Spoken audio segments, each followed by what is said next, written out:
Ladies and gentlemen, welcome to Eastbrook High School and WIW-TV's coverage of Grant County High School football. It's a big CIC matchup as the Oak Hill Golden Eagles come to town to take on the home team, the Eastbrook Panthers, along with the Watson's guy, Luke Watson. I'm Roger Alcock, and Luke, when you talk about Grant County football, you talk about history, tradition, a program, a way of doing it right. You got to start with Eastbrook and Coach Jeff Adamson. They're the team that has really set the standard. Yeah, and Coach Jeff Adamson, he's been amazing, been here for 30-some years, and he's just got a way about him, and all the players, past and present, just have talked about him all tonight. It's homecoming, and since they've been here, they just talk about how he caters to players and teams depending on the year and depending on what they need. All right, well, on the other side, Oak Hill's going with their starting quarterback, Clay McCorkle, with the broken hand. We'll talk a little bit more about him, but when we come back, we're going to have the kickoff. It's Oak Hill and Eastbrook here on WIW-TV.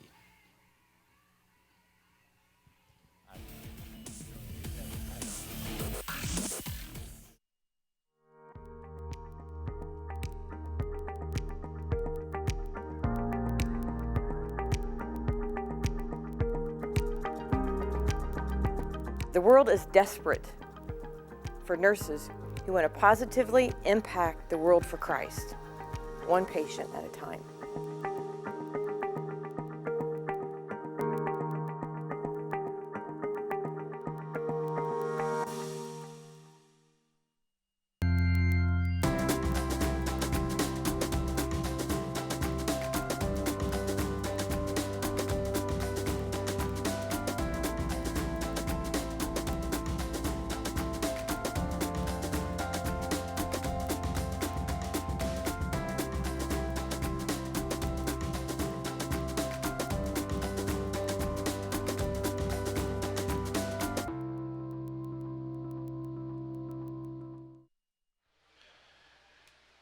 Well, welcome back to Eastbrook High School, along with Luke Watson. I'm Roger Alcock, and Luke, we're underway here. Toe has met leather, and we've had the kickoff. Eastbrook won the toss and kicked that off, but it went out of bounds, so Oak Hill will start with the football at their 35-yard line. After this first play, we'll check in with some of the other members of our broadcast crew down on the sidelines, Donovan Edwards and Noah Rumsey. But first, it's Oak Hill, their first play from scrimmage. Clay McCorkle in at quarterback. That's Kean Height in motion.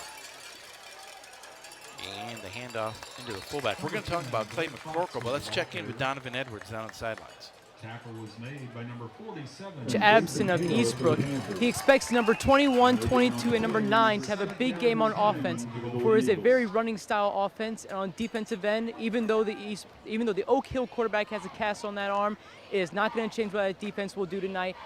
Oak Hill is still a very good offense. Over to Nate.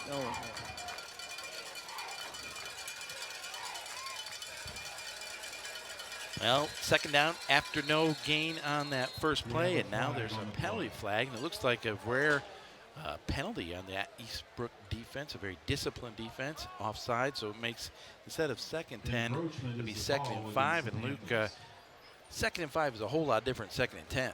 Yeah, absolutely. The playbook has now opened up a little bit more. You can feel a little bit more confident to run the ball, and it just saves your offensive coordinator, really.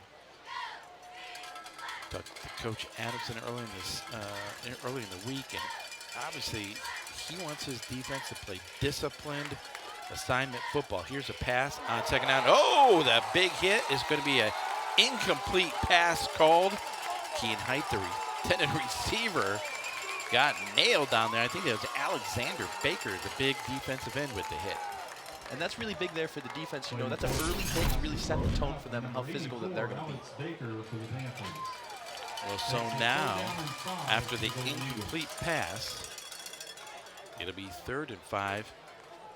You see the quarterback for the Oak Hill Golden Eagles with that cast on his left hand, making some adjustments. You won't see Clay McCorkle go under center at all. He can't go under center. Yeah, and one of the things that they talked about earlier this week is he was practicing with some buddies after practice, what he could do with that hand and how it was going to affect him. Well, there on 3rd down is a nice conversion there by this Oak Hill offense. It's good for the first down as that pass gets out across the 45 to the 46-yard line. And And Luke, that time I thought the quarterback, McCorkle, did a nice job keeping the play alive, buying his receivers some time. Yeah, I mean, he just left the pocket, knew when to leave, and found his receiver over on the right side. Well, the first down of the game for the Golden Eagles. We're just underway, 11 minutes and 5 seconds. And this is exactly what Oak Hill has to do. I know it's only the first down, but they got to keep the football away from this Oak Hill offense. Yeah, time of possession is going to be a really big deal for them. Both these teams are run-heavy, triple-option offenses. It might come down to who has the ball last today. You see number 10, Blake Fox, the carry there for Oak Hill. Fox, the 6', 185-pound junior. He gets the bulk of the carries from the tailback position for Oak Hill. 267 yards on this season, now into the 5th game.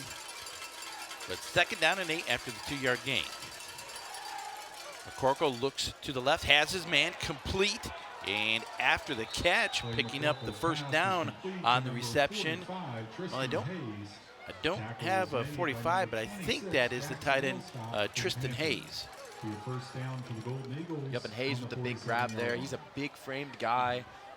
He's about 6'5", 225 pounds, and they might look to him all day. You look at this replay here, and it's still odd to see a quarterback with that big of a apparatus on his left hand. That is something I've never seen before. It's really interesting to see him. You sometimes see some linebackers doing that or some offensive linemen, but to see that at the quarterback position is really interesting.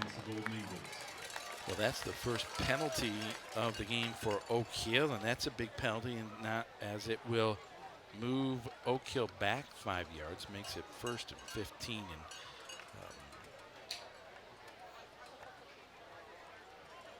instead of the ball being inside the 40, it'll be back, the 45 will be back to the 47-yard line. So now we're looking at a 1st and 15, just under 10 minutes to go here in the 1st quarter. It's homecoming night here at Eastbrook High School. Looking to the right, throwing across the middle, and that ball was almost intercepted out there. I think the intended receiver was Mason McKinney, who was slow to get up. In fact, he's still down on the turf.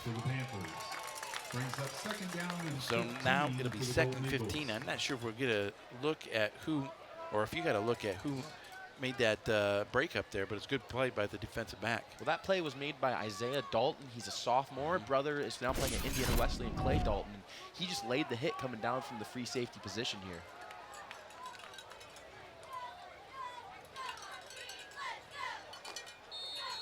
Boy, another half a step. That might have been an interception, pick 6. Yeah, I mean, he made a great play there.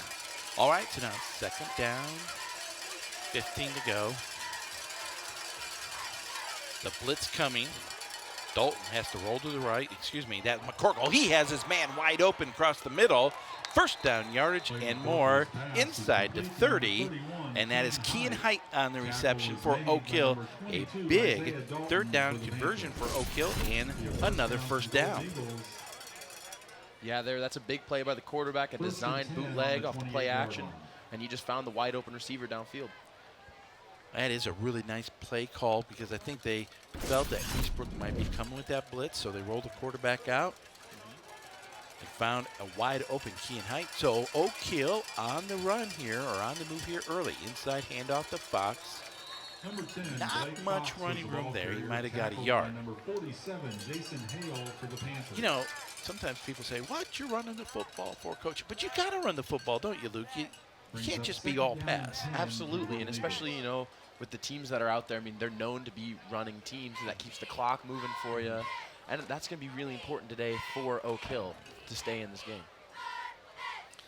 Well, the Golden Eagles struggled, admittedly, in the first 3 football games, 3 consecutive losses, but the offense caught on fire last week against Elwood, scored touchdowns on their first 4 possessions. Looks like they're picking up where they left off. There is a flag down on the play as McCorkle is flushed out of the pocket and runs out of bounds at the 25-yard line, but that looks like it's going to be a big penalty on Oak Hill, the hold. Yeah, with where they threw the flag at, that's definitely going to be holding, as you see right there. That'll really put Oak Hill in a long down and distance situation because it's a spot foul. They're going to be marking it off from the 32-yard line, taking it all the way back to the 42. They have to get it inside the 20 for a first down, so it's going to be second and a mile. And one of the things you got to think about here is, your team's now been on the field for 8 plays. I mean, that drive is going to keep going and going, and sometimes when you have a couple penalties like they've had here, it just feels like you're moving nowhere. So now, officially, second and 25, 8:38 to go. The play action, McCorkle under pressure, and he's going to eat it. Oh, he fumbled the football. And that one is going back the other way. Who's got it? Oh, what a play to trip up the defender. Blake Fox with the touchdown-saving tackle, but on the fumble reception, Eastbrook gets it down to the 20-yard line. Well, let's say it's at the 21. Yeah, that was such a great play by Blake Fox off of that. I mean, 2 guys just came and crushed McCorkle, who, again, with the cast, might have some trouble with ball security. And that's just a great play by Blake Fox after a great play was made by number 68 for Eastbrook, Michael Zolman. On the 21-yard line. All right, well, Eastbrook with their first snap, and the inside handoff gets it inside the 15, down to the 14-yard line. Dylan Bragg leading the charge at the quarterback spot for Eastbrook. Wyatt Stevenson, number 9, the senior, in at fullback. Oh, there's the keeper there. And number 9, Wyatt Stevenson was the ball carrier. Actually, that was Stevenson, excuse me, got the handoff. Number 51, Short gain that time, but it was indeed enough for the first down. And now that they're in the red zone here, I really think you need to keep an eye on Wyatt Stevenson. He's their senior, strong, stout fullback, and he's probably going to get a majority of the carries here. Moving quickly, Bragg on the rollout to the left, tosses it into the end zone, wide open for the touchdown. And just like that, Eastbrook, 3 plays after that fumble recovery, put it into the end zone, and they take the 6-0 lead. And that's a really interesting play for them to run down there. They fake the dive to the fullback. They're looking off to the pitch man, a little fake triple option, and he finds the receiver flooding over to the left. They did that last week against Mississinawa, only threw the ball 8 times, but 2 of those 8 throws were for touchdowns. Schultz in for the extra point, puts it through, and Eastbrook takes a 7-0 lead. And one more look here at this play from the quarterback, Bragg. That's a really nice drawn-up play. He knew he was looking for number 26 there, Jackson Alistock, and that's really trusting your receiver to be in the spot he needs to be there. Jackson Alistock with the touchdown reception, the senior, 6 foot, 180 pounds. And wow, the turnover was obviously huge there on the fumble, but it's one thing to generate a turnover, it's another thing to convert turnover into points. And of course, that's what Eastbrook, we talked about the success they've had and the culture they have. They're so disciplined and they do things so well. That's a little part of the game where, again, that's why they 50 wins against only 6 losses in the last 4 years, because they do great turnovers, score off them, play solid all around. Absolutely, and that's a great call by the offensive coordinator. They don't always pass the ball off, and you could expect them to have just ran it there, but for them to take a shot at the end zone there in the high red zone was a good call there. That's some good offensive coordinating. Well, back deep for Oak Hill to receive the kickoff. Once again, it'll be Kean Height along with Braden Wagner. And again, the kickoff is going to go out of bounds. So once again, Oak Hill will get the football in good field position out at 35. Well, we've got a moment. We're going to check in with the other member of our sideline crew. That's Noah Rumsey.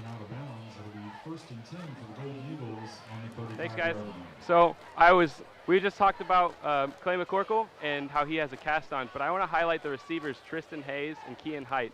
Those 2 players have been looking pretty good so far. Just getting out there and catching some balls, getting some first downs on that last drive before they had the crucial fumble mistake. That's something I think we should be looking for later on in the game as well. Thank you, and back to Roger. All right. Thank you so much, Noah. It's 1st and 10 for Oak Hill. Here's the inside handoff. As Blake Fox gets a yard. Had a little bit of a crease there, but it was Is that it? A hole that's that sealed too rather fast, quickly. Yeah, and this is a big drive for Oak Hill. They have to respond. Eastbrook's been on the field for the majority of the game on defense, so it can be really nice for them to have a long drive and punch it in. At last, or that Eastbrook touchdown, only 3 plays, 21 yards on the drive. Bragg, the touchdown to Ailstock. Now the quick hitter right side. Catch is made and leaning out, getting the first down there for Oak Hill on the reception. I think that was number 27, Mason McKinney, with the catch and the first down. Again, that's a 4th first down for Oak Hill. They have been able to chip away and move the football, but obviously the fumble, but preceding that fumble was the penalty that kind of put them in that long down and distance situation that forced the pass. Yeah, I mean, that was a tough hold there, but they really do feel like they're settling into the game here. I mean, 4 first downs in about 4 minutes is pretty good. There is Blake Fox, who has his biggest gain of the first quarter, a pickup of some 11 yards, and it is another Oak Hill first down. Blake Fox, we just talked about a few minutes ago. You got to stick with the run because sooner or later you're going to pop one. And it helps to get your linemen kind of settled into how the game's going to go. And, I mean, they're going to be a big part of this if they're going to run the ball. Luke, I got to believe that the linemen just don't give the credit they deserve. No, I mean, they sure don't. They're out there every play. They're out there hitting guys every snap. And they're truly the least appreciated players in sports. Corkle rolling out to the right, throwing on the run, the comeback route on the sideline, and the catch is made by Kean Height. Another Oak Hill first down, and they get it inside the 30 down to the 28-yard line. That's their 6th first down on the day, 6th first down of this quarter. And, he's not afraid to throw the ball. I've been impressed with him, even though he's wearing that cast. The Corkle continues to sling the ball, especially over to Kean Height. So now it's 1st and 10 for Oak Hill at the 28-yard line. Here is Blake Fox. Not much room there, but he does pick up a yard. Tackle was made by number 26. In on the tackle for the Panthers. That was Jackson Ailstock. Now Ailstock, along with some of his mates on the defensive end, is one of the leading tacklers for this Eastbrook defense. And since this is 2A football, some of the school's populations are a little bit smaller. It's fun to watch a lot of these great players be able to play both sides of the ball, and that's something you don't always get to see in 5A, 6A football. It's a nice touch to 2A. On 2nd down, here's the inside half. Blake Fox with the big hole inside the 25. First down, Oak Hill as he gets the ball down to, let's see, it looks to be about the 17-yard line. So now Oak Hill is in the high red zone here, just inside the 20. And this is a moment where they could take a shot for the end zone. They've been running that rollout pass recently. You could maybe expect them to try one of those to Kean Height. But as you can see, some of the safeties in the back might be trying to key in on him here. Boy, what an important drive here for Oak Hill as they try to respond to that early Eastbrook touchdown. Blake Fox, big hole right side. And that second level of the Eastbrook defense came in there quickly to limit that gain to just a couple of yards, but he had a hole to work with there. Yeah, I mean, this Oak Hill O-line is getting some holes open. They've been pretty solid in protection so far today, and hopefully that can continue to roll for them if they want to have success on the ground. You talk about guys going both ways. Now, it's late in September, but it was a hot day today. It's still pretty warm out in the field now. As the sun's starting to set, it should cool down, but it definitely takes a little more energy to keep up on defense. Under pressure, McCorkle across the middle, touchdown to Kean Height. What a throw by young Mr. McCorkle under pressure. Yeah, that's a great play there. Again, he found the receiver over the middle that he was looking for while they were still high in the red zone. It was a nice run fake after they've been really driving on the ground so far. That's just a great play call. Well, Clay McCorkle to Kean Height on the touchdown pass. Completes a 7-play, 65-yard drive, and now the extra point attempt here by Sevier. The all-important snap, the hold, the kick is blocked as it was low. So the extra point attempt fails. But let's take a look at this throw here by Clay McCorkle. McCorkle knew right away who he wanted to go to. He basically got the ball and just stepped up to Kean Height. And that's a great play by Kean Height to get across the middle and receive that ball in the end zone. Yeah, Kean Height had a couple touchdowns last week against Elwood. He's another one of those two-way players and makes the big grab there for the squad. I tell you, he's one of the guys we're going to be watching all night long, one of those two-way players, because talking to Coach Bud Osmond earlier this week, if you want to watch a kid who's going to play with all heart, all hustle, every play, and for the team, it's going to be Kean Height. The guy is an animal out in the field. He's a fun guy to watch play. Yeah, and the great thing is he's only a junior. I mean, he's only going to get better. He's got one more year in high school and maybe at the next level. Well, how big was that drive, though, Luke, for Oak Hill? They go 65 yards in 7 play. They mixed in the run and the pass. And to respond, I know they missed the extra point there, but that was a really important drive for them. Yeah, and I mean, the clock's now at 4:18, and they've got, they've used over half of the half with the ball so far, and they've really been dominating time of possession. Well, into kick it off for Oak Hill Severe. Good kick as it drives Eastbrook inside the 5. Out across. Oh, the ball was loose. It's still loose, but I think Eastbrook got it back. But that was a near disaster for the Panthers. Yeah, that was a dangerous play there. I mean, he just the ball slipped out as he was going onto the ground. That's a tough time. You got to hold on to the ball. Everyone's flying down the field, and that could have been very bad. These all-black uniforms are kind of neat looking. They are impossible to read numbers off of sometimes when you have black uniforms with black letters that are lightly outlined in silver. Well, so now it is 1st and 10. Here is the inside handoff. Stevenson, not much running room there. So this is This is the big drive for Eastbrook as they finally get the ball, in negative territory, and they get to really go on their own drive. They've seen Oak Hill now go on 2 big drives, and it's going to be important to see how they show out here. Another handoff on the interior that time by Stevenson. Let's take a look at the kickoff return here and the big hit. It was Dalton on the return. And you know who made the hit that knocked the ball loose? Yep, it was Kean Height again. That was a great play, great hustle by him. Well, Bragg here on 3rd down was flushed out of the pocket. Incomplete pass, and so now it's 4th and 4. And Eastbrook is going to send down the punting unit. So they're going to have to kick it away from their own the 36-yard line. And this is big again, a quick 3 and out for Oak Hill, and they could hold the ball for all but about a minute of this first quarter, and that could be really big for them heading into the rest of the game. Once again, back deep for Oak Hill be Height and Braden Wagner. Low snap. Boy, that ball was almost blocked, but it takes a really nice Eastbrook bounce inside the 30, keeps rolling inside the 25, where it is down about at the 24.5-yard line.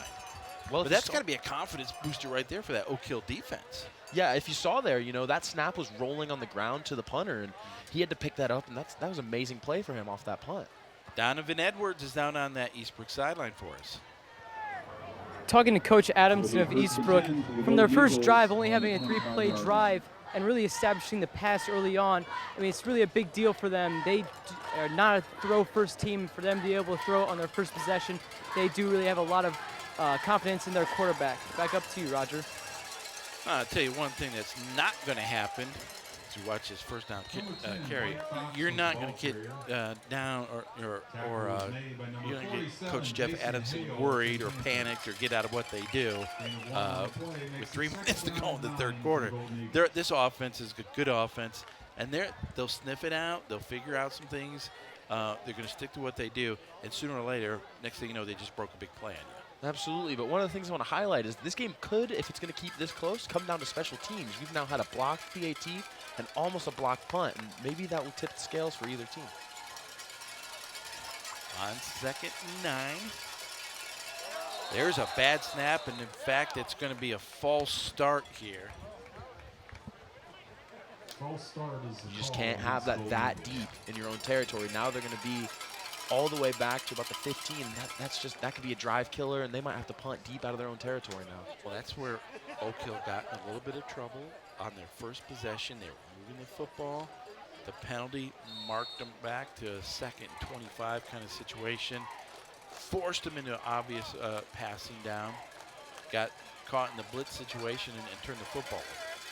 And one of the big keys for both of these offenses has to be that you can't beat yourself. McCorkle going deep to Height, and diving attempt by Kean Height not there, but Oak Hill trying to stretch his defense out a little bit. Yeah, I mean, they're going to keep going to Kean Height all game. He's shown to be one of their best playmakers in the aerial game. And I mean, they keep going to him. They certainly trust him. Well, now it'll be a 3rd and 14 as we take a look at this, get another look at this replay. And Corkle airing it out. But Luke, if you, I would think you'd want your quarterback, you'd rather him throw a little deep than short and have it picked off. Absolutely. I mean, if no one can catch it, that's better than if Eastbrook can get their hands on the ball there. So now it's 3rd and 14, and the officials are going to step in and stop. I think Oak Hill wants to use a timeout.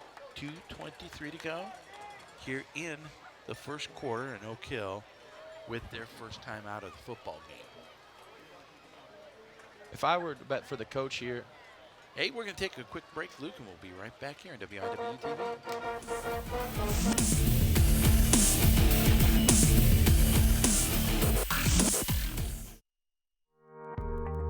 Do I really want to step into something that's not safe? Do I really want to do something that's uncertain? The world is desperate for nurses who want to positively impact the world for Christ. The biggest communication problem is that we do not listen to understand. We listen to respond.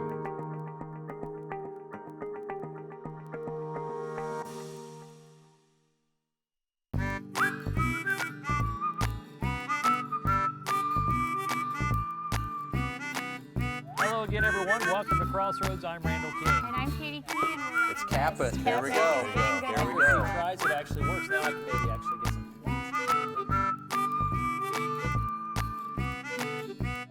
I'm Randall King. And I'm Katie Key. The Crossroads of Life brings people together, and that's what we try to do here each week. Thanks for watching, everyone. So long.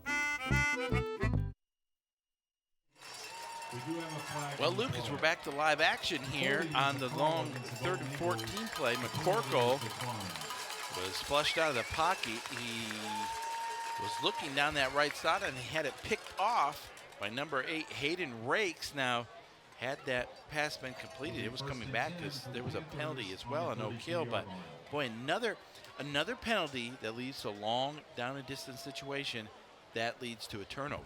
yeah, I mean, in that situation, you kind of think you got to take a risk on deep 3rd and long, and it didn't pay off there. So now Eastbrook will have it at the 32-yard line at Oak Hill, the inside handoff. Stevenson picks up 2 yards, maybe 3, and we'll call it a gain of 2 to the 30-yard line. Gain of 2 on the play makes it 2nd down and 8 for the Panthers. Counting down as we're under 2 minutes to go here in the first quarter. Bragg sprinting to his right, and he's going to be tackled out of bounds. And now a late flag comes flying in. I think we might have a personal foul on a face mask. That's a look at that interception by Rakes right there. Yeah, I mean, that's just a great play. They threw at him earlier with Kean Height out there, and he just finally capitalized and made a play. Well, so now after the gain on the carry by Bragg and the penalty, the ball is going to be marked inside the 20, and it's going to be 1st and 10 from the 16-yard line.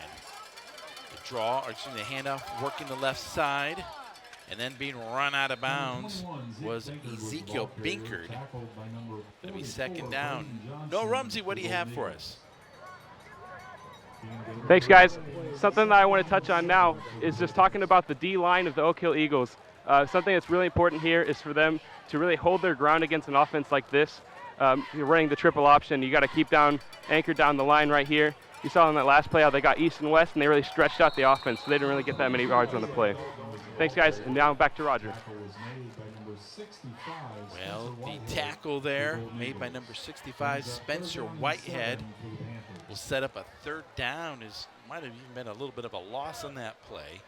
Make it 3rd and 7 as we're under a minute to go. Bragg working quickly, running option to the right, and he turns it upfield, and I think he's got the first down. He does as he gets it inside the 5-yard line. And, you know, one of the things I want to talk about, I really like what Donovan said there. You know, number 71 for Oak Hill is gigantic. And he's just at 6 foot, 295 pounds. It's really smart for Eastbrook to be stretching it outside on that big defensive line. So it'll be 1st and goal, 1st and 5 for Eastbrook. A chance to extend their lead here. Now the handoff from Bragg. That is Dalton. Isaiah Dalton with the carry. It's up about a half a yard. Actually, he picked up about 2 yards there with the carry. In on the tackle for Oak Hill. 51 is Fred Durbin. But now it's 2nd and 3. 2nd and goal from the 3. To the left side on the carry, turning it up into the end zone. Ezekiel Binkard with the touchdown. And the Eastbrook Panthers once again take advantage of the turnover, and they put it into the end zone.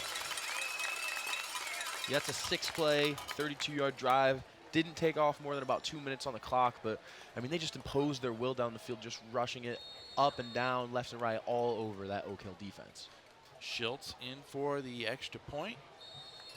Right down the middle, and it makes it a 14-6 football game with 14 seconds to go here in the first quarter. And then you see Binkard. Good patient run right there. Yeah, I mean, there was a lot of garbage happening in front of him, and he just sorted it out and found the crease he was looking for there. I am shocked, Luke, that you'd say that anything that an offensive line would do is garbage. Well, you know, it's not the offensive line doing the garbage, but, you know, sometimes you just got to push the guy where he wants to go, and your running back has to be an athlete behind him. That's why they get all the stars and all the fame. So now with the touchdown, though, and 12 seconds to go here in the first quarter, Eastbrook will kick it off to Oak Hill. Again, Oak Hill has really outgained Eastbrook in this first quarter. They have more passing yards and more rushing yards, more total yards, but the 2 turnovers have really hurt Oak Hill as they've led to both Eastbrook touchdowns. That drive, as you mentioned, was only 32 yards. The first touchdown was only a 21-yard drive. You give an Eastbrook team that kind of a short field, you're not going to be able to win many football games against them. Yeah, but the interesting thing is with Eastbrook's defense has been out there a lot of this quarter, and we're going to have to see how that affects them later in the game in the 3rd and 4th. Wagner takes the kickoff, gets hit at the 23-yard line, falls forward to the 24, and that's where Oak Hill will begin. Well, this will be their, 4th drive already of the first quarter. This will be the last play. On the 24-yard line. It'll be the last play of the first quarter. You know, one thing it's worth to mention, though, this will be their first drive that they start not at the negative 35. Yeah. Because the kicker finally got a ball to stay in bounds. So 1st and 10. Tristan Hayes split out wide to left, and that's Kean Height in motion. On the keeper, McCorkle. I don't think we've seen that play. Picks up about 3 yards as it gets it out to the 28-yard line. Well, in fact, that is the final play of the first quarter of action, so we'll take a break. We'll be back with quarter number 2 right after this on WIW TV.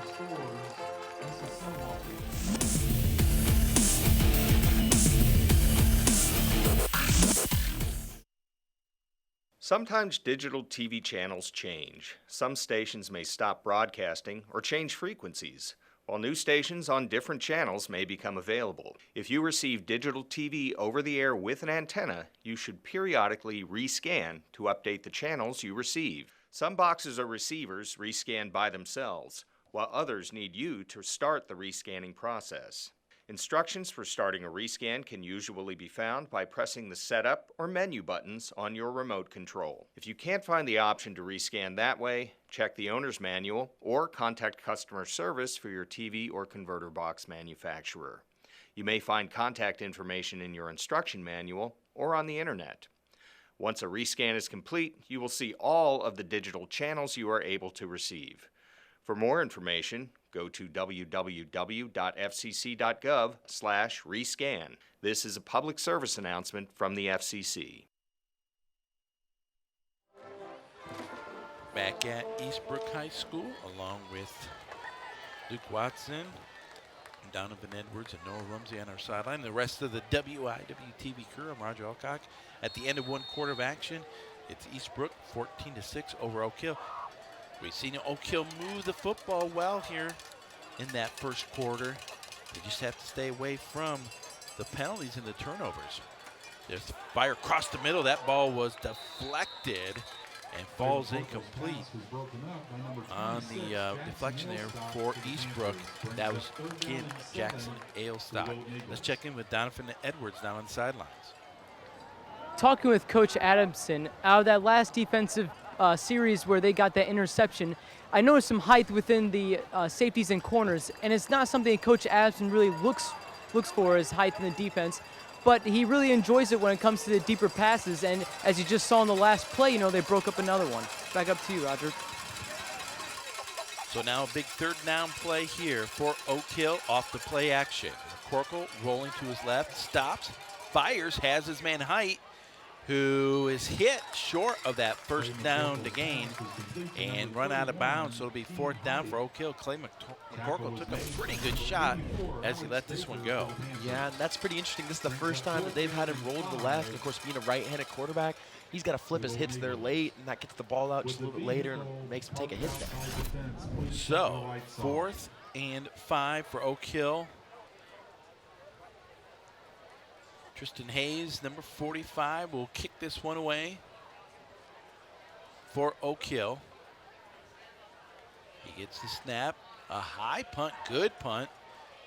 Fair catch called for and taken at the Eastbrook 42-yard line.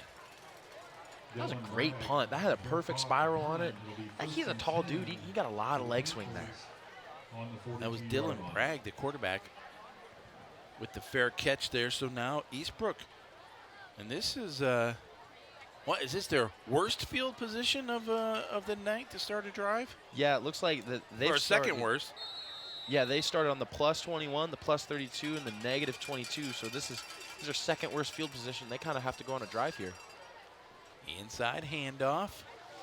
Number 9, Wyatt Stevenson. Wyatt Stevenson fights his way out to the 45-yard line. And, you know, Stevenson, not a big back by any stretch of the imagination, 5'6", 160, but he runs low. And, you know, that time he was hit, but, you know, fought forward for another yard. Well, you see on the roster they put him in as a fullback, which means they expect him to just grind up inside the tackles for first down. On second down, Stevenson gets it near that first down mark. It'll be about a yard shy. We see once again Eastbrook lining up quickly. And a quick snap and the easy first down over left tackle that time for Eastbrook. Tackle was made by number 58, Clayton McKinney. The Golden Eagles will be the first down for the Panthers. For Oak Hill, that was Clayton McKinney who made the tackle, but not before the Panthers got the first down. They move quickly once again. Bragg running option left, keeps it. Gets a nice gain on first down inside the 40. And he gets it to the 38-yard line. Boy, that's a really nice gain. Nice pickup on first down. And you know, they're not even a minute into this drive, and they've already picked up a first down, and they're just hammering the football down the throat of Oak Hill. That right there was a nice speed option out to the left, and it was a little different than something they'd done with the triple option all game. On the handoff, Dalton with the carry. Gets it about a yard, about a yard shy of that first down, so it'll be 3rd and 1. See Harold Coates, one of the assistant coaches for Eastbrook. Coaches quarterbacks as well, sending in the signals. Dalton in motion, but here's the handoff. And we're going to tack on about 15 more yards on this run because I think it's another face mask penalty against, oh no, it's a hold against Eastbrook. I thought it was going to be a face mask on the tackle there. You know, going back to what you were talking about, this is an interesting system they've got going on down there with the coaches holding up some numbers. That's something that I haven't seen very much at the college level. And I think it's not necessarily a new phenomenon at the high school level, but they look pretty comfortable running it down there. Well, instead of a first down, that was now near the, inside the 35-yard line. We're going to wait for the mark off this penalty, and it'll send it back to the 44-yard line. And we'll repeat third down, but now it's going to be 3rd and 9. As soon as that ball is put down, the line is ready, Bragg is under center, and they're ready to go. Yeah, they have a really fast tempo offense, as you saw by their last first down conversion, which they just quick snapped it. Little misdirection on the handoff. Near the first down, but just a little bit shy. It's going to be about 3 yards shy on the carry that time was Binkert, and Binkert a little bit slow getting up that time. It'll be an interesting call here, though, because it's going to be 4th and about, 3 yards to go. Yeah, but with them not rushing to the ball like they have been all night, it's going to be a little interesting to see what they're going to do here. One of the bigger things you see with high school special teams is the quarterback quick punt. So I could see one of those here at their 43, at their 38, excuse me. Didn't catch who was in on that tackle for Oak Hill. It might have been Kevin Sosa, but that was a big play right there. On 4th down, and that's going to be shy of the first down marker, I believe. As we look at the official, on the other side, they're not even going to measure. That Oak Hill defense stands up. That's a big play for the Golden Eagles right there. Yeah, we talked about earlier how that big, strong D-line, and Eastbrook just tried to run right into the teeth of it and just got shut down. So, Oak Hill with 9:23 to go here in the second quarter gets the football back at their 36-yard line. They are moving from our left to our right. That would be from the west to the east. Did you know that's the west? You know, with how the sun's setting over there, it's gorgeous. I could tell that's the west. Here's the inside handoff. Blake Fox with a nice hole out across the 40 to the 42-yard line. So a nice gain and good pickup on first down for Oak Hill. And again, I repeat myself, but Oak Hill has moved the football well here in the first half against this very good Eastbrook defense. Yeah, but with that fumble on the first drive and a pick on the third, they really got to start to figure out how to stop themselves from stopping themselves. Of course, Eastbrook has done a great job taking advantage of turnovers. That wasn't a turnover, other than a turnover on downs that their defense made, the Oak Hill defense did. We'll see if they can convert. Not much running room there, though, on the second down carry. So now all of a sudden, Oak Hill is looking at a 3rd and 3. You know, it's getting a little bit later in the second quarter, and it'll be interesting to see how these two-way starters that are playing D-line and O-line will affect the rushing attack that both these teams are really trying to press. Depth can become really important here in this grinded-out football game. Key and Height split out wide to the right. Going to slot to the right. Mason McKinney wide right. Fox, the lone step back.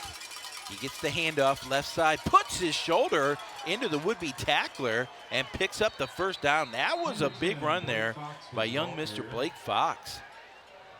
Yeah, and he just kept moving his legs there. It looks like he had made contact with the defender about 5 yards past the first down marker and just kept flying to it. And I thought he was going to be hit and taken down short of that first yard mark. But a big pickup.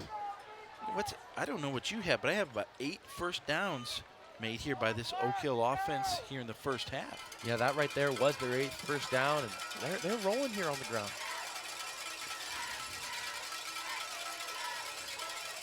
Tristan Hayes to the left side of that formation, wide out. Now Height in motion.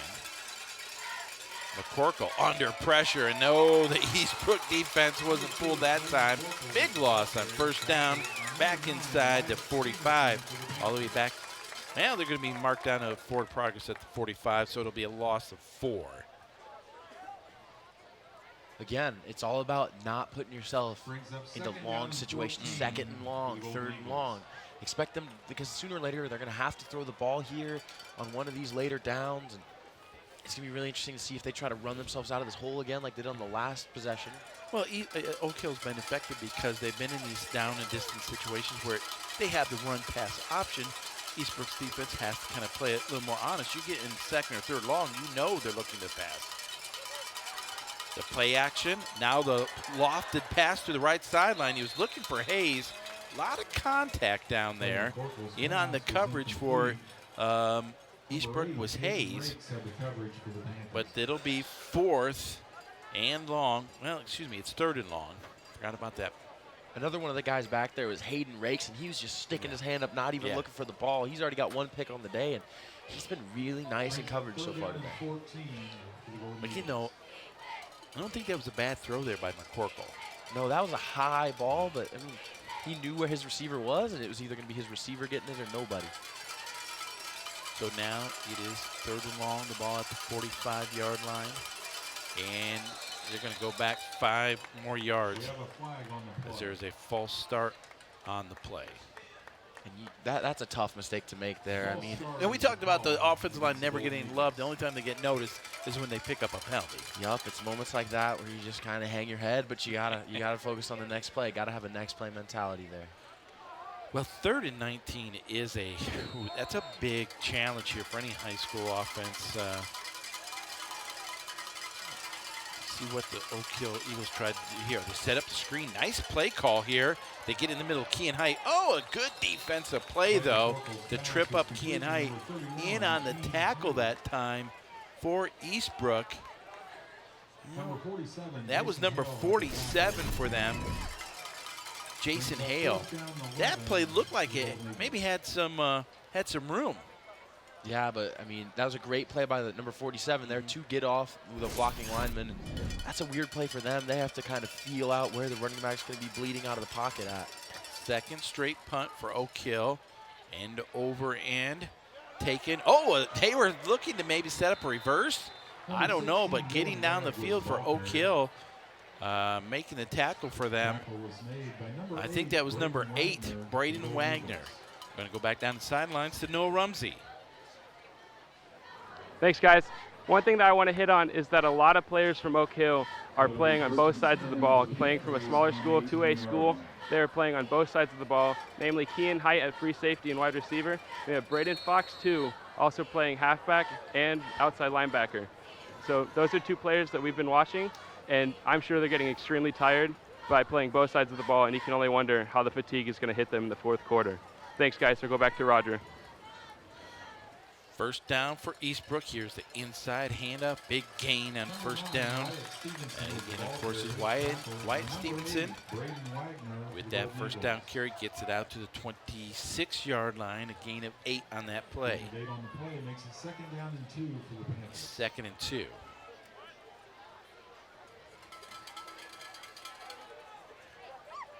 Now, there is a big gainer out across the 40. To midfield, slipping a tackle. That's the quarterback, Bragg, with the keeper inside the 20, inside the 15, and he's finally hauled down at about the 12-yard line. Touchdown-saving tackle by Kyle Taranchik, I believe. But, you know, we talked about that a little bit. Eastbrook's just going to chip away, chip away, chip away, chip away, 2-3 yards, and all of a sudden, bam, they hit you for the big gainer. You know, there's a fun quote that I heard from one of my friends. You know, Eastbrook's offense is just like Novocaine. Give it time, and it always works. And off to Stevenson. Number 9, Wyatt Stevenson was the ball carrier. Of course, they stole that quote from Remember the Titans, but I don't know that they knew that. 2nd down and 8. After that 2-yard carry by Stevenson.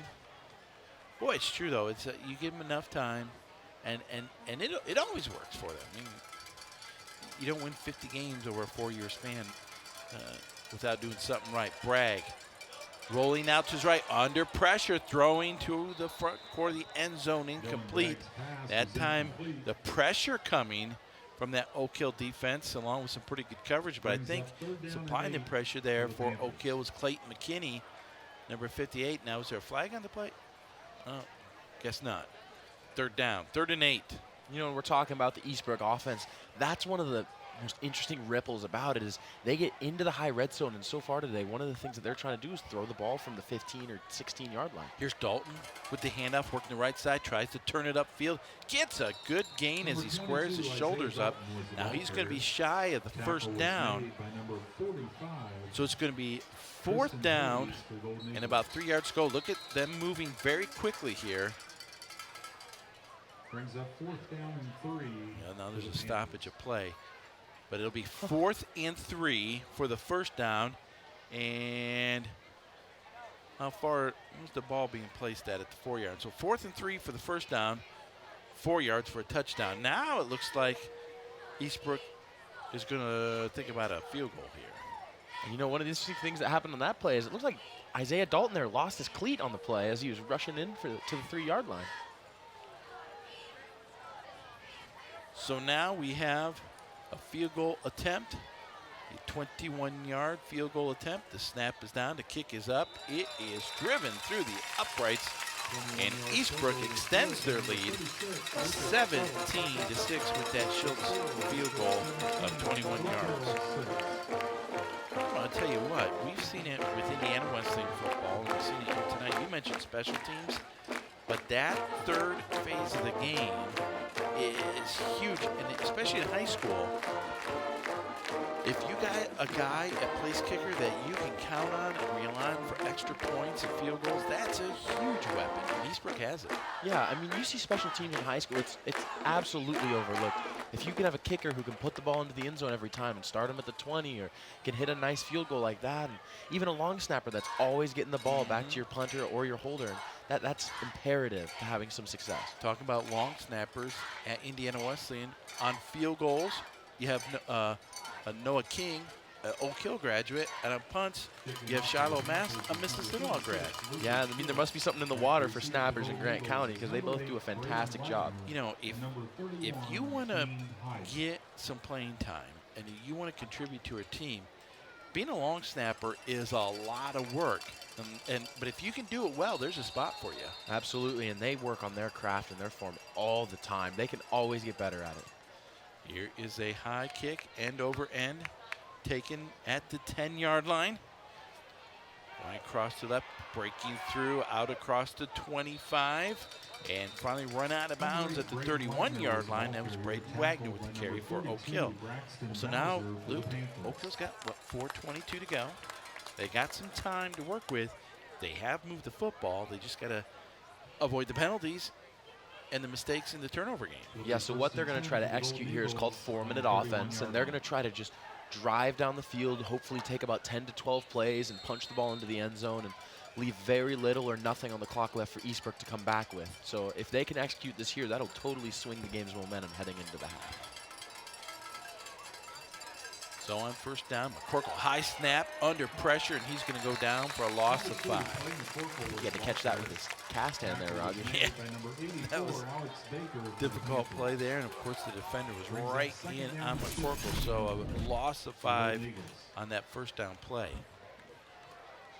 That's not what you want to do. One of the things that a lot of offensive coordinators try to harp on is get the first down in 4-minute and 2-minute offense, and that's going to be tough now. I think that ball was snapped to his cast hand, and that's a hard place for McCorkle to be in there.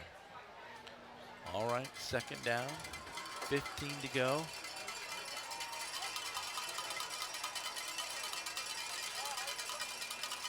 Rolling to his right, McCorkle under pressure. He's going to throw it away to nobody, and that's going to be intentional grounding penalty. And I don't know if that's a spot foul penalty. They are going to be way back, maybe even inside the 10-yard line. It's certainly a loss of down. Yeah, but that's a tough play there, you know. He's got to turn back around because the block had fallen off on the other side, and he had to roll back. That's a smart play to not take the hit there. They marked this one off. We're checking with Donovan Edwards down on the Eastbrook sideline. Talking to one of the defensive coaches for Eastbrook, the defensive line and linebackers aren't really going to specific type of way of doing things. They're just really lining up the way the offense gives them looks, and they've just been studying film really hard and just getting to it. Back up to you, Roger.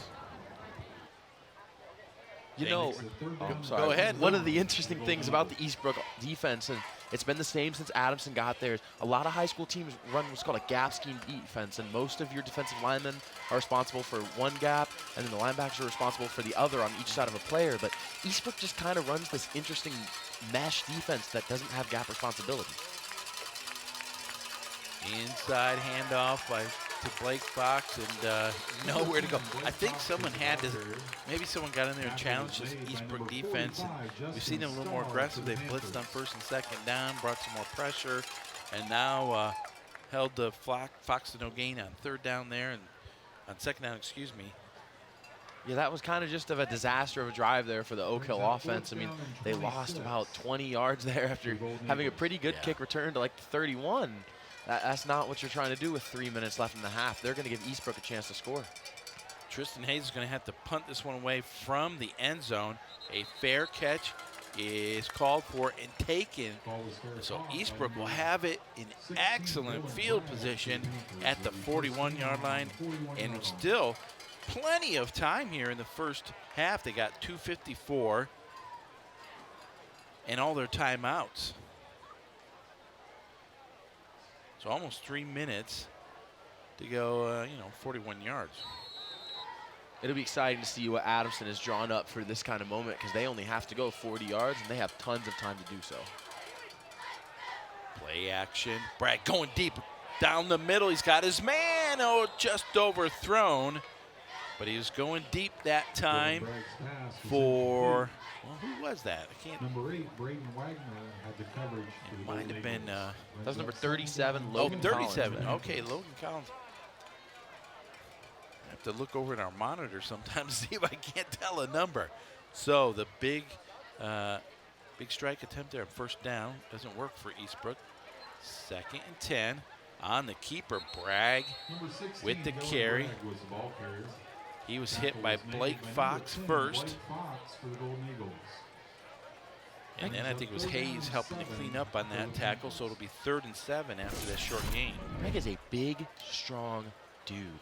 He's 6 foot, 190 pounds, and he's ripped them for almost 100 yards today on the ground. In motion. Now the option to the right. Bragg that time couldn't get his shoulder squared up and turned up, as the Oak Hill defense does a nice job stretching it out. And so now it'll be 4th down. Eastbrook doesn't even look like they're going to think about going for, or excuse me, punting away in 4th and 4. The way their defense played the last drive, they're pretty confident. Yeah, and why not? They already have one 4th down conversion today. Why not pick up another? Or see if they try to pull this Oak Hill defense off sides. Well, that looked like almost a false start there by Logan Collins coming across the motion.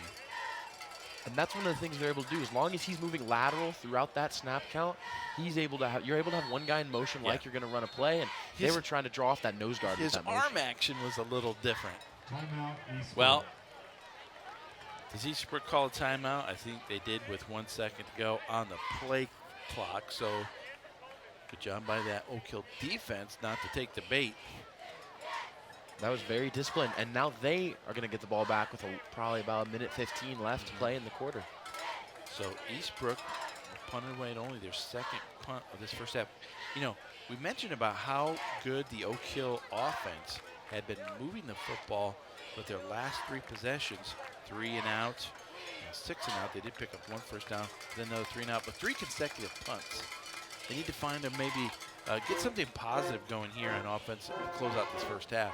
Well, yeah, I mean, I feel like they were driving early on. You know, they had the fumble and interception, but then Eastbrook responded. And now it's time for Oak Hill to respond again. They're going to go into the locker room and hopefully draw some stuff up on the whiteboard to figure out this Eastbrook Panther defense. And I'm assuming right now Eastbrook's going to put this one away, but to me that seems like the 100% right call. You have the 17-6 lead. Only 1:30 left to go. Your defense has been playing great here in the 2nd quarter, but you're also going to get the ball back first in the 3rd quarter. So why take any chances on something crazy, giving Oak Hill, maybe some big play here towards the end of the first half that might get them some momentum, going into the locker room. And that's what high school football is all about, is having momentum going into the locker room. And Eastbrook's got it right now. They've stoned them on defense the past couple drives like we've been talking about. And there's no reason to do anything crazy here. Just pin them inside their 10, or even if the punt goes out of the end zone, there's no problem there.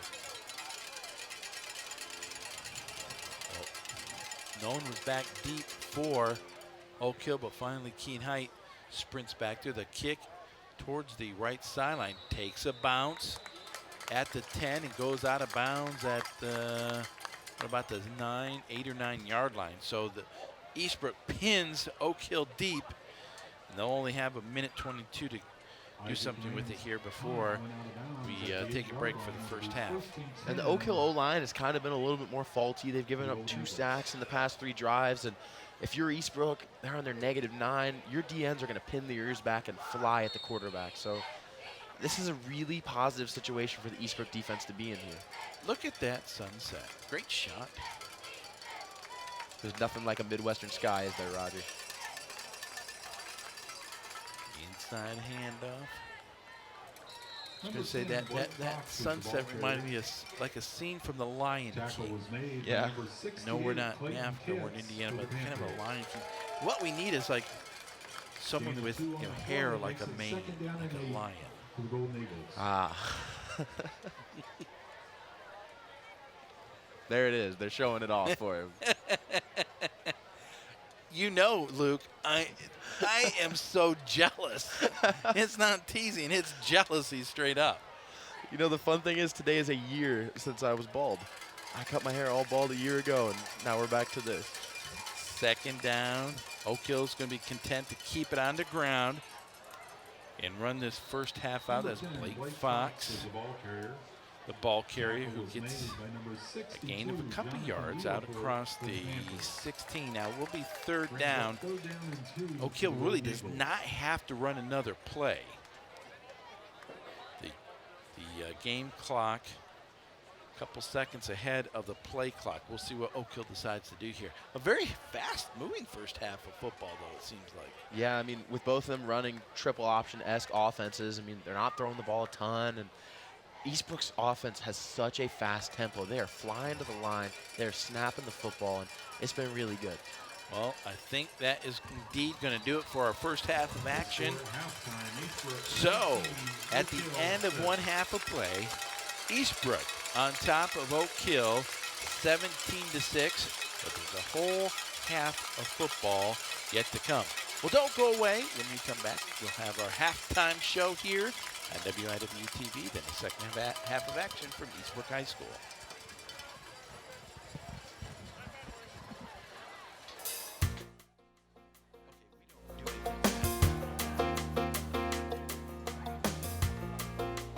Hello again, everyone. Welcome to Crossroads. I'm Randall King. And I'm Annika Peterson. Yeah, a new face on the set. Welcome to Crossroads. But you've seen her work behind the scenes, at least 3 or 4 months with us back in the spring. And you are a sophomore. What's your major? Broadcast journalism. A very excellent major. Had a number of people there. You're officially the producer this year in the show, and that means you will see her sometimes here, but sometimes you'll just hear her work. And I think you've told me that's the part you enjoy the most. Yes, for sure. I really enjoy the storytelling aspect of this producing, and it's been really cool to learn both the skills and also just the interactions with the community. I bet you found out, like a lot of people that have been in that position, that there's a lot of stories in this town. Yeah, very true. Yeah, I've learned a lot about the characteristics of Marion, a lot of the annual events, and learning about the people that make this community. It's really cool. That's one of the fun parts of this show through 14 seasons. And I've said this before, but people have told me, hey, I know more about Marion, I know more about Grant County because I watch Crossroads. That's like one of the most satisfying things ever. Well, on this show, we're going to talk about, as we always do, celebrating old and new, including something that you've seen, new developments in downtown Marion, and there are a lot. Our producer, Russ Clark, explored the recently opened Boston Hill Center to find that shopping establishments aren't the only things returning to downtown. Jazz music and the delicious aroma of Los Amores weren't the only things filling the air of the newly renovated Boston Hill Center. There was a palpable excitement in the air as the building opened its doors to the public and offered a chance to appreciate what came before, as well as picture what could be. Hundreds of excited visitors filtered through the building, grabbing a bite to eat, exploring the pop-up venues, and learning about its unique history. It began as the Boston store in the 1880s and Hill's department store in 1940. And after decades of stagnation, Riley Tangeman of the Marion Housing Authority made it her mission to be a part of the growing trend of rejuvenated downtown areas. I mean, across the nation, you see downtowns really coming back to life, and I think that downtowns provide a space in which you can walk and wander and meander and run into people that you know and care about. And so I just think downtown just resembles history and it resembles community, and I think people genuinely care about those two things. Fresh paint and new vendors bring new faces, but for some visitors exploring the building, it was less of a shopping trip and more of a trip down memory lane. When I was little, my mother worked in a dress shop downtown, and she was there for 45 years. And we'd come down on Friday evenings and go to the movie theater, and the stores stayed open till 9 o'clock down here, and a lot of hustle bustle, and it's really gone down a lot, and it's good to see it coming back up. A shared vision of a return to the hustle and bustle helped the earliest tenants of the building endure months of renovation work as the finishing touches were put on the building, and there's still work to be done. But behind all that renovation is a lot of passion. When I think about what downtown could be, I get really excited, which is why we wanted to be a part of this, because I do think having great things start brings other great things in. A passion to help reestablish the building and reestablish a sense of pride in our historic downtown square. Nothing deserves to fall apart. I want a downtown that I'm proud of, that I want to go to, that I want to tell people about, that I want to take my family to. This is a place that I'm proud of, that I want to take people to and tell people about. For Crossroads, I'm Russ Clark.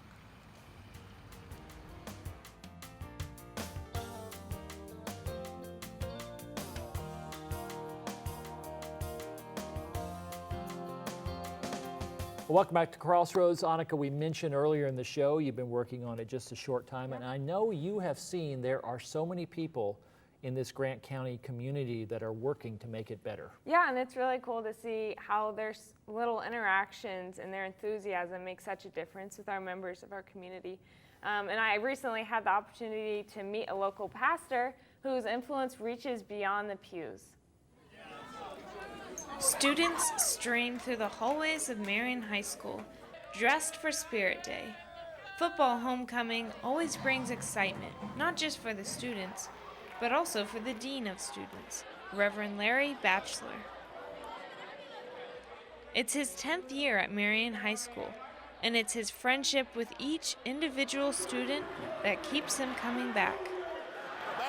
Bad rope, got a bad rope. He's a real nice guy. He helped me with a lot, especially with my anger and getting kicked out of class a couple of times. He helped me with like some personal stuff, and he preaches for me. He preaches everything. Yeah, he everything. Tell you right from wrong. Yes. He'll always ask you gonna be at church on Sunday. Yep. Yeah. The word of advice. Even if you don't go there. Word of advice. You gonna be there Sunday? You tell him yes, and then you tell him you couldn't make it. He's a very caring individual. He loves kids. He's fun loving. He's just a great guy to be around, and the students like him, and so does the rest of the faculty. We try to instill in them character, the love of Christ, and I try to project that and radiate that as I go through the halls of Marion High School. Each one have their own story. We work with them individually. Some of them have had challenges, even from the family, but when they come in my office, I don't lose my identity as the pastor. I'm still Reverend Batchelor/Dean. I am the person that can relate to you. You can talk to me, and I try to present myself where the kids can feel comfortable in talking with me. And what have happened over the last 10 years, I've used some of the experiences from Marion High School in my sermons on Sunday morning. The members of Greater New Light Baptist Church gathered Sunday morning not only for the service, but to celebrate Reverend Batchelor's 33rd anniversary of pastoring. Can we get on our feet and as we intend to praise and worship? Along with the usual worship, a band of Marion High School students arrived to play some hymns of their own in honor of the occasion.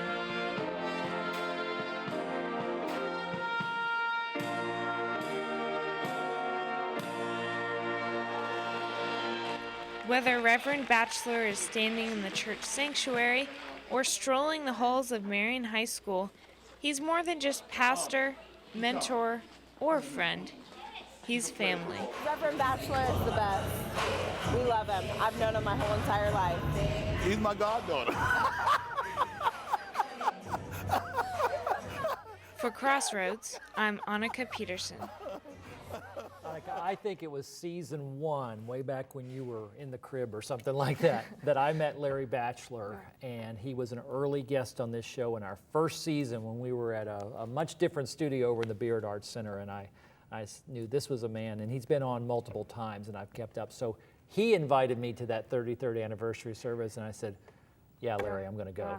Yeah, it was an honor to meet him. I just saw, as he interacted with all the students, how they love him so much, and that's why I said he's family to them, and it was amazing. 33 years at the church, Yeah. and then this Marion High School thing has just been like the last Yeah. 6 or 7 years, and what an impact he's making Yes, there. This yes. man does not stop, and we congratulate you, Reverend Batchelor, on all the difference you're making. You are what Crossroads is all about. Yeah. It was fun for you to follow around, wasn't it? Well, as always, we do want to hear from you on this show. If you have ideas for stories or want to comment on something you've seen here on Crossroad, have people in your community that are making a difference like Reverend Batchelor, why don't you email us at crossroads@nwest.edu. It's crossroads@indwes.edu. Or you can also drop us a note or a postcard. That's WIWU-TV, 4201 South Washington Street, Marion, Indiana, 46953. The best place to keep up with all our videos from Crossroads and WIWU-TV is on our YouTube channel. Just go to youtube.com/WIWU-TV51 and become a subscriber. You'll get updates whenever anything new comes out, and that's available on your mobile devices, computers, and smart TVs.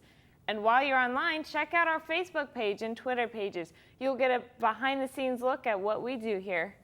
That's facebook.com/WIWU-TV, or you can follow us on Twitter at WIWU-TV, and you can also say hello to Annika Peterson, who will be back on camera from time to time, but always behind the scenes, Michaela Woodfork, who you've seen on the fly-in cruise in, and we may even have another couple of surprises for you this season. Yeah. It's fun. I'm excited. I'm very excited. Would you rather be out here or back in the control room? I like it up here, actually. It's really fun. Good for you. Well, Yeah. it is fun, and you get to do both. Yeah. We make that happen. Yep. Well, meanwhile, for everyone who's worked on this show, I'm Randall King. And I'm Annika Peterson. The Crossroads of Life brings people together, and that's what we try to do here each week. Thank you for watching, as always, everyone. So long.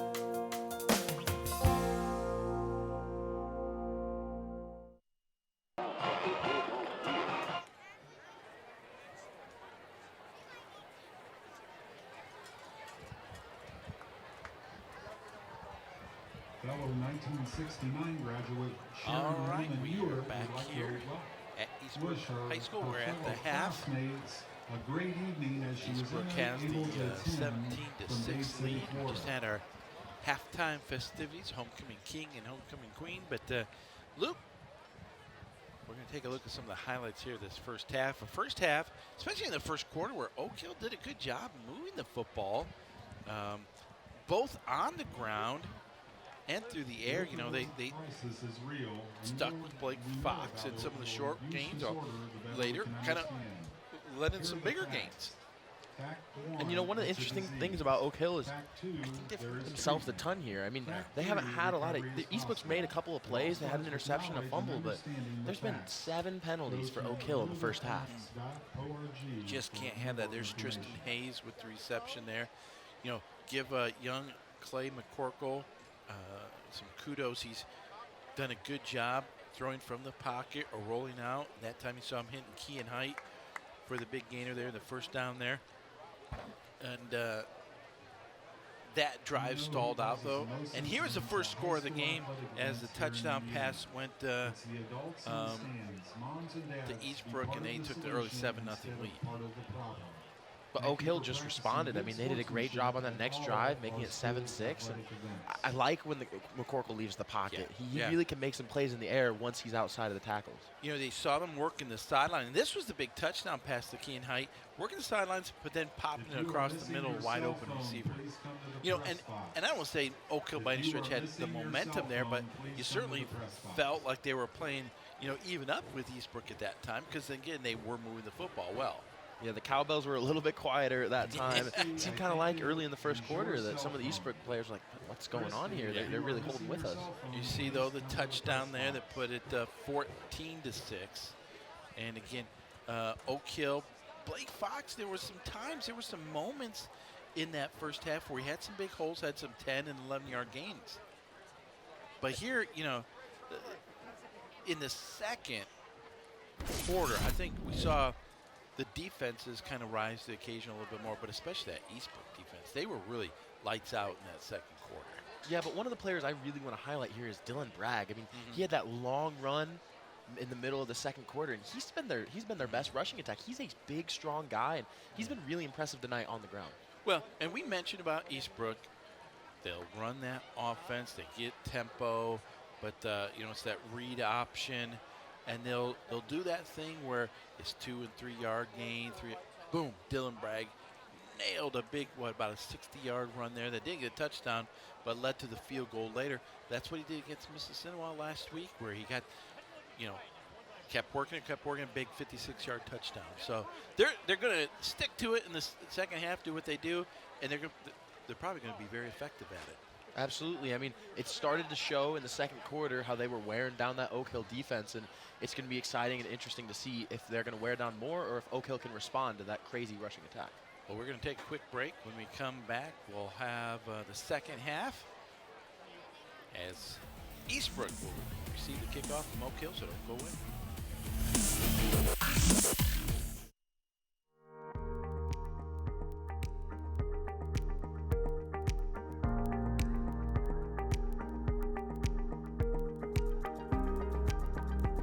The world is desperate for nurses who want to positively impact the world for Christ, one patient at a time.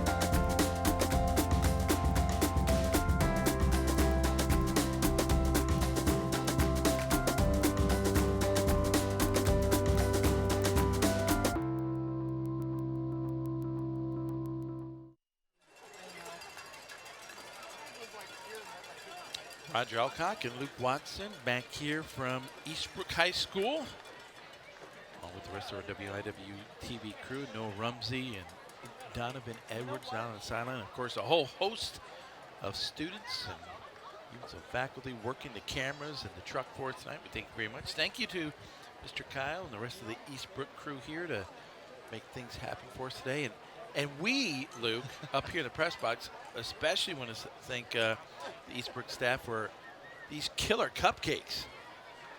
You know, I'm an lineman myself, as you can see, and I know food. These cupcakes are phenomenal. They're filled with white frosting. I would not have known about the white frosting had you not instructed me and let me know about it. But in seriousness, we do thank everyone for their hospitality here. And Eastbrook's always we have fun and we get great support no matter where we go here in Grant County, but we want to thank those folks tonight. But you know what? We're just a few minutes away from kickoff here in the second half. You know, Eastbrook is going to get the kickoff from Oak Hill, and how big is this first possession, I think, for this Oak Hill defense to see if they can't maybe, you know, get a turnover or you know, force Eastbrook into a punt, something like that, to get some kind of momentum here in the third quarter. You do not want to fall behind by 3 scores against this Eastbrook team at home at their homecoming. Well, yeah, that's the big thing. It's Eastbrook's homecoming. One of their players just won prom king. Yeah. They're up at the end of the second quarter. They've really kind of started to stifle the Oak Hill offense. So Oak Hill needs something to swing the momentum here. They need to lean on some of their seniors. They need to lean on their playmakers here. And they need to make something happen here to swing momentum back in their direction, or they're going to just kind of fall away here. All right, we're going to check in really quick with Noah Rumsey down inside him with Coach Bud Osmond. All right, thanks, guys. I'm here with Coach Osmond. Coach, you guys had a great drive on that touchdown drive. I love that seam route to key in height. But since then, there are a couple miscues, a couple errors. What are some things that you guys are looking for to change in the second half? Well, it's been a good half. I mean, we've killed ourselves. We've taken ourselves out of drives, and I think our guys now realize that it's not necessarily what Eastbrook's doing to us, it's what we're doing to ourselves. So we need to, short things up, play a little sharper, and quit killing ourselves. Yeah. And a couple other things is that they've been passing the ball a lot more than I was expecting them to. I don't know if you guys game plan for that, but is that something you're looking forward to change in this next half, or keep going on the game plan? Well, it's what they do. I mean, they're not going to throw a lot, but they're going to set you up with the run, and then throw the pass to you. So it's nothing new, but it's one of those things you got to be ready for. For sure. Thanks, Coach. Thank you. Back to you, Roger. Early in the week, Coach Bud Osmond, we had a chance to talk to him, and he kind of echoed, I think, what he said on the phone is like he's really happy with his team's effort, with their attitude, with how hard they're playing. It's a very young team on that Oak Hill sideline. It's just been a few times with some execution issues that have put them in bad situations, but the effort certainly has been there, and I think we've seen it tonight. And we've even seen some some really well executed plays and stuff. They've moved the football, but it's those turnovers and penalties that have really hurt them. Yeah, and you can't have those. You can't have deep sacks. You can't have holds, and you can't have false starts there. They had a big third down false start. That was just a drive killer for them. And I mean, that's going to shoot you in the foot every time. We don't know how well of a game Eastbrook's defense is really playing because of all these problems. And they're starting at great spots, too, because the first 3 Eastbrook kicks went out of bounds, and they got the ball to 35. So hopefully some of these disciplinary issues have been fixed for the second half. You mentioned one of the Eastbrook players winning Homecoming King. Congratulations to number 21, Ezekiel Binkert. He's Homecoming King. Hey, were you ever Homecoming King at New Haven High School? I was not the Homecoming King, but I was the prom king my junior year. Now wait a minute. Homecoming King versus prom king. Is that like winning the NCAA tournament versus the NIT? It's good but not quite great, or I was just happy to be there. You talk about how I was the 16 seed and somehow I won a game. All right, we're getting ready here for the second half kickoff for Oak Hill. Mark Sevier getting ready to kick it away. A low line drive taken right at the 5-yard line. Up across the 20. Oh, bent backwards at the 25. Didn't get a chance to see who that was on the carry for Eastbrook. I think that was Dalton. Saw his big brother here along with a couple Indiana Wesleyan football players here to watch the Panthers tonight. The Wildcats have a bye week this week, so you guys get a little bit of a break. Yep, that's why I'm out here. Nothing to focus on crazy for tomorrow. Had a little bit of time to rest this week, and we'll be ready to go back out for all of that. It'll be a big game a week from tomorrow night. Olivet Nazarene comes to town. 6 p.m. kickoff for that game. On the carry there. Boy, nice misdirection as Bragg. Thought he gave it to the fullback Stevenson, but he kept it. Got out across the 30, all the way to the 38-yard line. So a gain of 8 yards on that play. Excuse me, to the 33-yard line. Second down carry. Number 21, Zeke Binkert was ball carrier. On the carry was Binkert, who got just enough for the first down. All he had to do was get it to the 35. Now, wait a minute, they're going to spot it just, it looks like they're going to spot it just shy of the 35-yard line. So he's going to be about, 2 inches short. Yep, and this is a big play for Eastbrook and Oak Hill. Oak Hill's really got to force the 3 and out here. And if Eastbrook can get this, I mean, they score here, and they're really starting to roll against Oak Hill. Now, I believe the ball was touching the 25-yard line when we started this drive. And from our vantage point here, it looks like it's just shy. We're going to have an official's timeout for a measurement. You don't actually get very many measurements in high school football. They don't And they're like, let's go, let's play, but we're going to have a measurement here. It's going to be very, very close. You know one of the crazy things to me about football? Of how all these technological advances that football's had, they still use 10-yard chains. I mean, they haven't figured out something better to use technology-wise than chains. You got to believe they could put some sort of GPS chip inside the football, right? I don't know, but I just feel like, I mean, they've been using chains for almost 100 years. Like, this just blows my mind. Well, in fact, it was just enough for the first down. So Eastbrook will set it up first and 10 from the 35.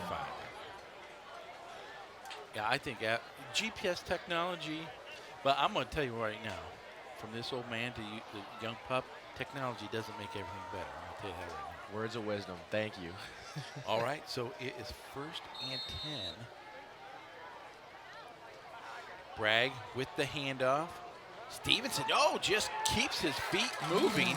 He was hit at the 40 and fought his way forward for another 2 yards. So, well, another 3 yards out to the 43-yard line. It was a hard-nosed run right there. You know, if we were able to take some of those high-tech stats I was talking about, one of those things that Eastbrook's done really well is yards after contact. Yeah. On the second down carry, Number 21, Zeke Binkard was the ball Zeke carrier. Binkard Tackled with by the number 10, pickup Blake of the first Fox, downs. Golden Gets it out across the 45 to the 47-yard line. Yeah, I mean, look at the fullbacks here. They're running low. They're keeping their legs moving. And even if they're only getting 3 or 4 yards, it's a tough 3 or 4 yards on those two-way D linemen. Quick hitter that time. Stevenson Number not 9, Wyatt quite Stevenson was the ball to carrier. midfield. Across the 49, almost to the midfield Tackle mark. was made by number 51. Second down. Fred Durbin for the Golden Eagles. Make it second and Gain of 7 3 on the after a play. gain Makes it second down and of 3 7 yards. for the Panthers. Coach Osmond told us Eastbrook will run something at you, and all the while Coach Adamson's looking to see how you're reacting to what they do. As soon as you react to one thing, he's going to pull something else out of the out of the hat there and do something else. There is another. You just talked about those yards after the contact. That play should have been stopped for about a 2-yard gain. Instead, it was a 4-yard gain. Yeah, I mean, and props to the fullback there. I mean, he's just lowering his shoulder and keeping his legs moving. I mean, that's the weight room paying off right there. Third and 2. Inside handoff, just enough for that first down. Another thing to talk about with this Eastbrook offense is their tempo is so fast. They're snapping the ball about once every 15 to 20 seconds. They are not messing around getting lined up with that, like we were talking about earlier, that interesting play call system on the sideline, and they're just whipping through their plays. And sooner or later, as your defensive backs start to cheat up and everyone gets a little closer, they have to do a little misdirection play action and pop one, a little pass across the middle down the sideline and beat you with the pass. Yeah, the crazy thing about those is those look just like the runs until the quarterback pulls the ball out. And you're up in the stands saying, come on, guys, stop that. Like, you try to get down and stop this. And with how physical these running backs are running, I mean, those play action calls, they're running so low that sometimes you can't see if they're covering the ball or not. With those dark jerseys, I mean, the ball's blending in here. It'll be 3rd and 2 after that carry. The quick snap, and that did not get it. It's going to be shy of the first down mark. In fact, it's going to be 4th and, it says 4th and 1 on this. Well, now they switch it. It's 4th and 3, but quickly, Eastbrook, here is the handoff, and I don't believe they got the first down. Wyatt Stevenson with the carry. He was hit by Tristan Hayes, number 45, and then number 51 for Oak Hill, Fred Durbin. And I don't think he got that first down. They're going to stop the clock, and we're going to get a measurement here, but that was a 4th and 3. But you can't hate the play call there. I mean, they've been rolling. That was their 8th play of the drive, and first drive out of the half. Your starters are going to be as fresh as they can be in the second half, and that's not a bad call by Stevenson. We're going to get a measurement. Boy, I think he did get it. No, he did not get it by, let's say, what, 2 inches? Man, that is such a small amount to miss by. That's quite the spot. They missed it by my vertical, about 2 inches. I missed it by half my vertical then. Well, a big play that time for that Oak Hill defense, but coming up with the hole and the stop on 4th down. So with 8:18 to go, Oak Hill will get the football for the first time here in pretty good field position at the 32-yard line. Well, they need to drive and some points here desperately. Off the play action, across the middle. Hayes has it at midfield inside Eastbrook territory, down inside the 45 to the 42-yard line. You know, that's exactly what they needed there. I mean, they need to come out firing on this offense. They need to know that they've played a great game so far, and as long as they're not shooting themselves in the foot, they can do things like that down and up the field. You know, McCorkle doesn't necessarily throw the cleanest ball, but I'm impressed with kind of, you know, the placement of the football. He's putting it where it needs to be, or most times where it shouldn't be. And with a cast on my hand, I'm not sure I'm throwing that clean of a ball either, honestly. There is the handoff and the nice carry from Blake Fox. A nice pickup on first down of 7 yards. I mean, this is not rocket science when you get nice yardage on first down, or when you get to pass completion on first down. That defense has to be ready for everything. It's those long down and distance situations that got Oak Hill in trouble. But they've been really effective with the run and the pass for the most part, except for a handful of plays. And they're in the fringe red zone now, so expect them to maybe take a shot here down the field. Here's the quick hitter, right side. Catch is made by Keen Height, and ooh, this is not a good sign right now because he is not getting up off the turf. We have an official's timeout. We're going to have an official's timeout, and as they come out here to check in on Mr. Height, but that's a really tough sign right there for Oak Hill. Yeah, after looking at that play, that's tough for him. I mean, way to make the catch and get down there on the field. All right, timeout on the field. 7:18 to go here in the third quarter. Eastbrook on top. 17-6. We just got to hope it's, on those kinds of things, you hope it's not any kind of a joint injury or something like that. Still was a hot, muggy day. Hopefully maybe just a cramp or something like that. But we talked about Kean earlier, and this guy he's just the heart and soul of this team in terms of his effort and his fight, his grit. And you watch him on the basketball court, it's the exact same way, just flying around on defense. You know, Coach Osmond told us, you know, sometimes you have to motivate players to get going and these kinds of things. Well, with Kean, it's just like he doesn't have to do that. He sometimes has to slow him down and get on for, you know, maybe being a little, you know, I don't want to say undisciplined, but, you know, with that intensity and energy, sometimes you maybe get out of assignment a little bit. But that's a whole heck of a lot better problem than trying to get someone motivated, I'll tell you that. Absolutely. I mean, you'd rather, coaches say it all the time, you'd rather have a guy making a mistake at 100 miles an hour than a guy being tentative and making a mistake. I mean, and those are the kind of guys you need on your team. You need guys who are going to go 100 miles an hour. You need guys who are going to play as fast and as hard as they can, because you're going to have some guys sometimes who look to those guys for their energy, and you need those kind of leaders like Cade. Well, here's the thing. Oak Hill, their defense came up with a big stop. They took the ball over at their own 32-yard line. They've gotten it down to the Eastbrook 33-yard line. So had a little bit of momentum, moving the football, picked up the first down. You know, obviously with the injury situation here, there's bigger things than you know, the slowing down of momentum for one series. But this has kind of slowed them down a little bit. And well, I'm just going to be hopeful that all this was a cramp situation. But while we wait for them to help out Kean Height down the sideline, or back to the sideline, we're going to check in with Donovan Edwards. Talking to Coach Adamson, and coming out of halftime on offense for the Panthers, he did not feel like his Panthers came out ready to play. He feels like they just need another spark to get going here. He'll see what they do in the next possession. Back up to you, Roger. All right, thank you, Donovan. Well, see what Oak Hill is going to try to do here It'll be 1st and 10. without The Golden Keane Eagles Height. on the 33-yard line. You know what, Roger? Kind of the top receiving target. Yes, sir. You know what? They keep swinging it back to you, Roger. I'm feeling a little bit left out up here. Well, I didn't want to say anything, Luke, but Donovan and Noah, they kind of know who the star is, right? Okay. I respect that. Okay. The old wily vet up here in the box. All right, so now Oak Hill has a 1st and 10, the ball at the 33-yard line.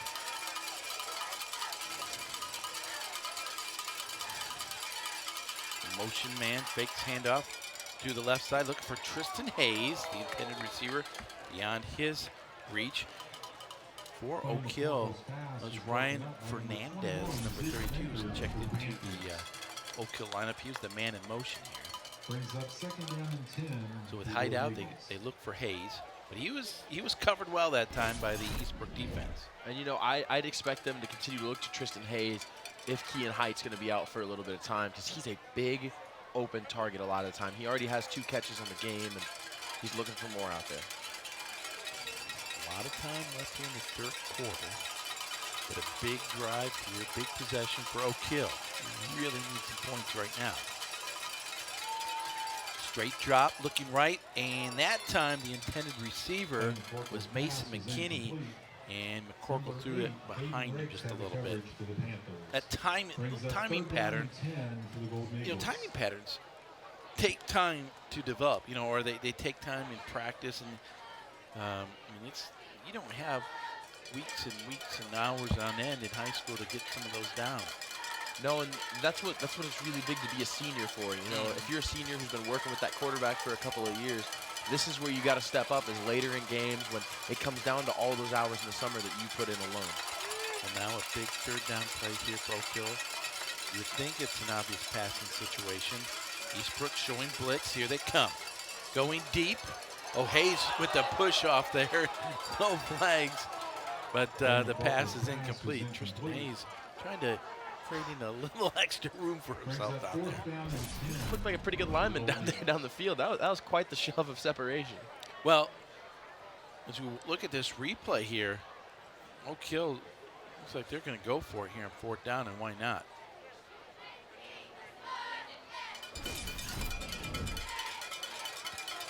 It's going to be 4th and 10.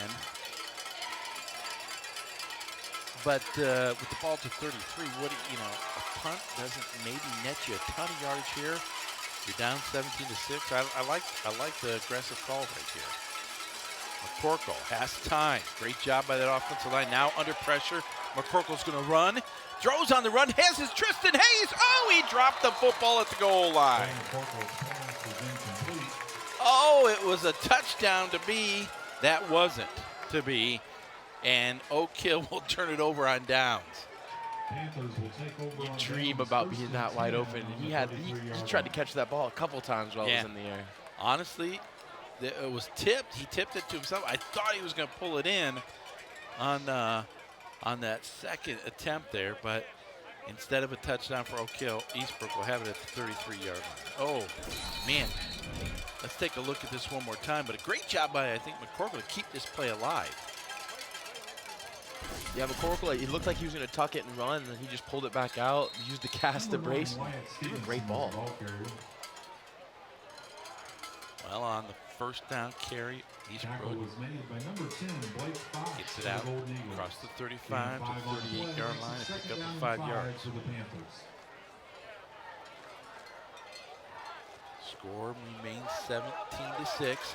Here is the keeper by Bragg. Oh, he slips through. Excuse me, that was not the keeper. That was the carry by Ezekiel Pinkard. I was looking down the sheet for a second. This Eastbrook defense, or excuse me, offense, they move quickly. You don't have time to look down at your sheet, do you? Yeah, their pace is phenomenal, and it's crazy to watch them versus this Oak Hill team who's trying to take a bunch of time off the clock. It seems like Eastbrook's trying to get their defense back out there as quick as possible. Now Bragg keeps it. Doesn't pitch it, gets the 1st down inside the 35, and down to the, let's see, the 31-yard line. You know, with that run, he's definitely over 100 yards on the day today. With the long 70-yard run in the first half, excuse me. He's been their best rushing attack, especially when they're running the speed option, less of the triple option action. Running to the left this time. That's Binkard with the carry. Now there's a flag on the play, and I think we might have a holdout here on Eastbrook. Yeah, with where they're throwing that looks like a outside hold. One of the receivers, maybe one of the linemen coming out. Wait for the official call here, but they're already getting ready to mark this one off against Eastbrook. Is that the first penalty on Eastbrook? That is their first penalty of this half, yes. First half. First of the half, correct.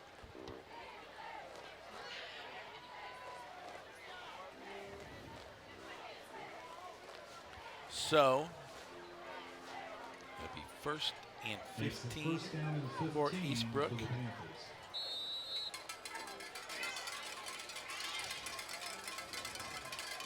Bragg with the misdirection. He's got his man wide open at the 20. Turns it up to the 15, down the right sideline, and did he get into the end zone? Yes, he did. Touchdown, Eastbrook. Let's see who that was on the reception. I think that was 84, Alexander Baker. Yep. For Eastbrook, the 6'5" senior. And now it's a 23-6 Eastbrook lead with the extra point to come. Well, I think that was the first pass of the drive, and it results in a big touchdown. Yeah, and that kid's tall. Alexander Baker is 6'5", 190 pounds. He's a big target to throw to. Well, he showed some speed once he made the catch as well. The extra point is up. It is good. And now we have a 4-6 ball game with 25 minutes playing the third quarter. Great ball that time by the quarterback, Bragg. He aired that out and let Baker just go run under it with that speed you were talking about, getting to show it off. Well, boy, how quickly things turned there. It was 17-6. Oak Hill goes for it on 4th down. You think they have a touchdown. Instead, it's an incomplete pass. They turn over downs, and Eastbrook just marches right down the field in about 5 plays, and they get the big touchdown. Bragg to Baker, and now it's a 24-6 ball. And you know, that's exactly the drive Eastbrook needed. They flew down the field with their quick 6-play drive. They didn't take much time off the clock. They got the ball at 6:40, so they took under a minute there on those 6 plays. And I mean, that's the exact kind of response they want. That's so deflating to the Oak Hill defense, who was riled up after their stop in the last time. Now, did you play both ways in high school? I can't. You're in New Haven, 4A school, probably, what, 70 guys on the roster? So we had 80 guys on our varsity roster, and our D-line was very talented. We had about 2 All-State guys going, and so we really didn't have to go both ways, but there were a couple third down packages where I got to play, and even that was exhausting to go just a little bit both ways. Well, I just think about how hard it is to be a defensive player, and you think, oh, you know, against maybe, let's say, a wide open offense that's gunning all over the place, but when you have to stop this Eastbrook offense that just continues to do little things, misdirection, you know, counter plays, and you know, the smaller backs are running low, and they just hit you with hitter after hitter after hitter, and then boom, they pull out the pass, and after you've been kind of playing down or biting down on the run, it's got to be maddening. Yeah, and I mean, when you're out there every single play, you know, the more fatigued you get, you go to your lowest form of training. So the training and the coaching that these guys have gotten over the past, you know, 8 weeks is really going to show up here the later that Oak Hill gets into this game. Well, Oak Hill's going to start this drive at the 36-yard line. It'll be 1st and 10 after this play. We're going to go back down to Donovan Edwards. And McCorkle back in the gun, throwing to the right side. Incomplete pass. His intended receiver that time was number 32, Ryan Fernandez. What do you have for us, Donovan? Talking with Coach Adamson, he's been really liking number 21, Zink Binkard, especially on that last possession on offense. Really set him up for 3 or 4 big runs on offense, really setting up that touchdown pass, number 84, Baker. Back up to you, Roger. 2nd and 10 now for Oak Hill. We've seen him throw a lot on 1st down. Well, and everybody moved for Oak Hill, except for the center that time, who I think it was Luke Thompson, just didn't snap the football. Yeah, that's a real frustrating moment there to be the center. Sometimes, you know, there's some miscommunications in the huddle, or with all these loud cowbells out here, it can be a mental challenge out there. So that marches Oak Hill back 5 yards. 2nd and 15. Fernandez takes the handoff. Looking for a hold. Can't turn it up the field. He does pick up, well, let's say about 2 yards, maybe 3. But it's 3rd and 15 here now for Oak Hill.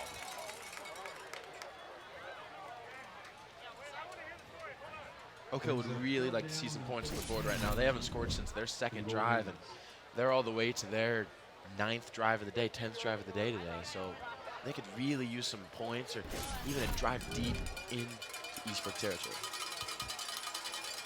3rd down and 12. Here comes the blitz. McCorkle throwing on the run to the right side. Was a complete pass? No, incomplete. Out of bounds. The intended receiver was Mason McKinney. Now, he would have been short of the the line to gain for the 1st down, but it would have been within 3 yards. But instead, it's going to be 4th and long, and Oak Hill's going to have to punt it away once again. Not a bad throw there, though, that time by McCorkle. Just led McKinney out of bounds just a little bit too much. And you have to wonder, you know, how much the cast is affecting there, because he's holding the ball on the run with only one arm. And I mean, it's not a big difference, but again, little differences matter in the game. And so it'd be interesting to see what he looked like without the cast. That punt was kind of shanked off the foot. Takes a neutral bounce there inside Eastbrook's 45, so a short kick down to the 42-yard line. Eastbrook will have it there with 4:24 to go. On the 42-yard line. 24-6, Eastbrook on top. Boy, a score here, and that might be turn out the lights, the party's over. Yeah, and I mean, props to Oak Hill. I mean, they looked great in the 1st half, but this is all about coaching. I mean, when you have such a great coach as Jeff Adamson, this is the kind of results you're expecting and demanding at the start of the 2nd half. Dalton on that 1st down carry picks up 11 yards. Well, you have the two most senior coaches in Grant County High School football right now. Jeff Adamson, 31 years. Bud Osmond, gosh, I think 14, 15 years at Oak Hill. And you know, when we talked to both coaches during the course of the week, one, they know each other very well, and 2, they respect each other extremely highly. Yeah, and I mean, it's really fun to watch out here. You know, great teams can put teams away in the 2nd half. You know, I mean, Oak Hill was kind of hanging around in the 1st half, but if Eastbrook can score here, they'll be able to put this team away, which, if you remember last year, was the big problem in their state championship game. Some people will claim there was an issue with an incomplete pass that wasn't. But anyways, we won't go there. I watched that game on Thanksgiving. It was a good game. Yeah, in the last 4 seasons, over the course of the last 4 seasons, not counting this year, Eastbrook, 50 wins against only 6 losses. 3 of those 4 seasons, 13 win seasons, 11 win seasons ago, 2 appearances in the state finals. I mean, it doesn't get a whole lot better than that. No, it really doesn't. And that's what's made them one of the storied smaller programs in Indiana. Adamson's done a great job with this program. 2nd down and 4, approaching the 3-minute mark. Here's the handoff from the left side this time. Ezekiel Binkard. Zeke. For short. Or some people might call him Zeke, but 24-6. Eastbrook. Now, you know, I don't want to say they've slowed down, but maybe taken just a little bit more time between snaps. Still a nice tempo to their offense, but They're being a little bit more methodical. Yeah, I mean, that's smart coaching. I mean, you can take off more time on the clock, the longer you take. I mean, that's what they want to do here. I mean, they're trying to drag out this clock, drag out their drives as long as they can here. Leave those two-way starters for Oak Hill on the field as long as possible. On second down, keeping it, yeah, that was Bragg with the keeper. Tries to turn it upfield. He does. Gets enough for the first down. So the chains will move with 2:16, 2:15 to go. And the clock keeps ticking as the chains keep going down the field. And again, just this is textbook Eastbrook right now. Methodical. First down carry inside the 5. And you know, another thing they get to talk about now that's really exciting is when you get up by, say, 25 points, you know, Eastbrook's defense is pretty young. I mean, one of the things that Adamson said when we were talking to him earlier this week is they're very young. There's a lot of learning for them. And with a 25-point buffer, there's a lot of things that they can do in the second half of this game that'll just be great reps, great experience for them, and some of their backups to create depth in the younger class. Yeah, they lost 22 seniors from that team that was the state runner-up last year. Now, that's a lot of seniors if you have an 80-man roster, but if you have 45-man roster, that's pretty huge. And of course, I mean, you also have to add in the fact of all the experience they lost. I mean, those kids together went to 2 state championships. Well, there's the keeper and the touchdown from Bragg to cap off that drive. With just over a minute to go now. Eastbrook has blown this one open. They lead 30-6. Extra point to come.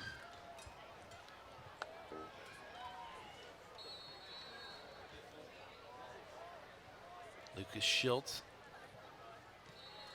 Well, that one is good as well.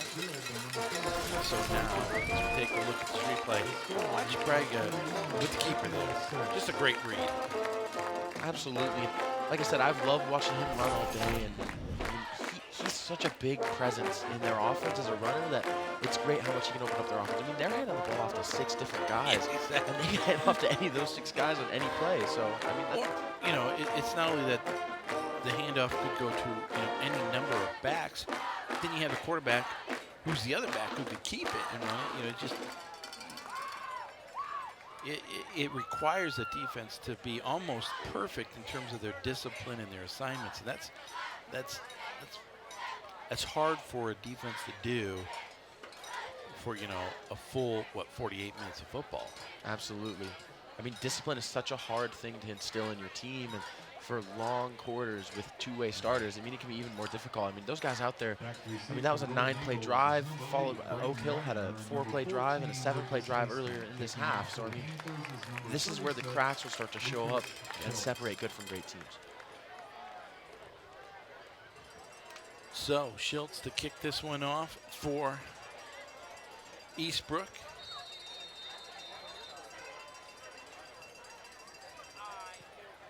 This is a high, short end-over-end kick taken at the 21-yard line.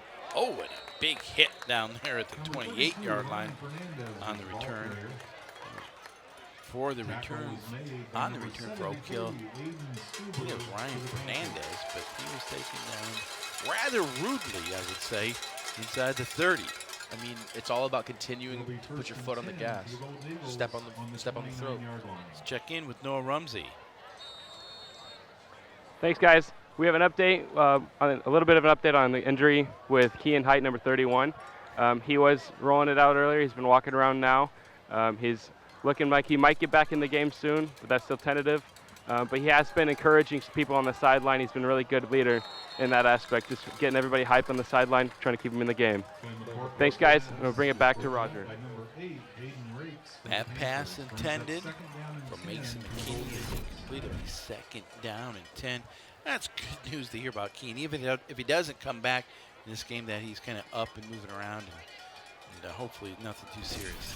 And you know, it's great to hear that he's still being vocal on the sidelines. I mean, he's probably likely a leader on this team. And the fact that he's encouraging guys, I mean, someone's got to go out there in his place. And the more that he can cheer him on and lead him on, the more confidence that kid will play with. And he seems like a really team-oriented guy. And certainly not trying to diagnose anything. If it was a cramp, it was a hot, muggy night for this late September. There's the quick hitter. That pass knocked away just at the last second there. Mason McKinney again, the intended receiver. You know, talking about being muggy and all that, being a high school student, you're in a classroom all day, and the whole week has been in the 80s, which is ridiculous for September. It's supposed to be fall outside, and hydration really starts about 48 hours before the game. So, I mean, one of the things about becoming a mature football player, a mature athlete, is knowing how to hydrate. Now will be 3rd and 10. Oak Hill looking here for a first down, try to keep this drive alive. Straight drop. McCorkle has time. He's trying to wave the receiver deep. At that time, the pass is going to be short, and it's picked off at midfield. And he's looking for Tristan Hayes, but in on the interception there. I think for Eastbrook, that was number 26, Jackson Ailstock. And we've seen a lot from him tonight. He's made a lot of tackles, and that time did he have a touchdown earlier? And then he had the interception right there. Yes.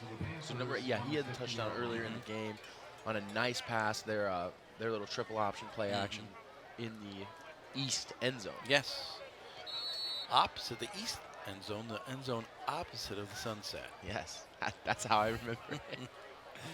48.5 seconds to go here in the 3rd quarter. I think we're going to see a lot of Eastbrook football on the ground. And now you see the handoff to big number 45, Justin Starr, the junior fullback, 6 foot 210. So they go to a little bit bigger back now with the lead. And now they're just going to say, we're going to put the ball on the ground and run it right at you with their big boys. Yeah, I wouldn't be surprised if Eastbrook doesn't pass the ball again in this game. We're going to old smash mouth football now. Put in the back at a 3-point stance. Second man through, gets the handoff. Boy, you kind of get that, what was it, like a thunder and lightning kind of approach with the big back to the little back, and the big back runs right at, and the little back just spinning out of tackles. Absolutely, and I mean, that's another thing that's difficult to stop. You got to know who's got the ball and how you got to tackle him, because you kind of got to break down, be a little bit more athletic with the smaller back, but you got to just try to lay the wood on the bigger back. Yeah, it was Logan Collins with the carry. And Eastbrook now does not have to run another play here before the 3rd quarter expires on us. So we're going to take a break. We'll be back with the 4th quarter of action, but it was all Eastbrook in that 3rd quarter. They extend their lead to 31-6.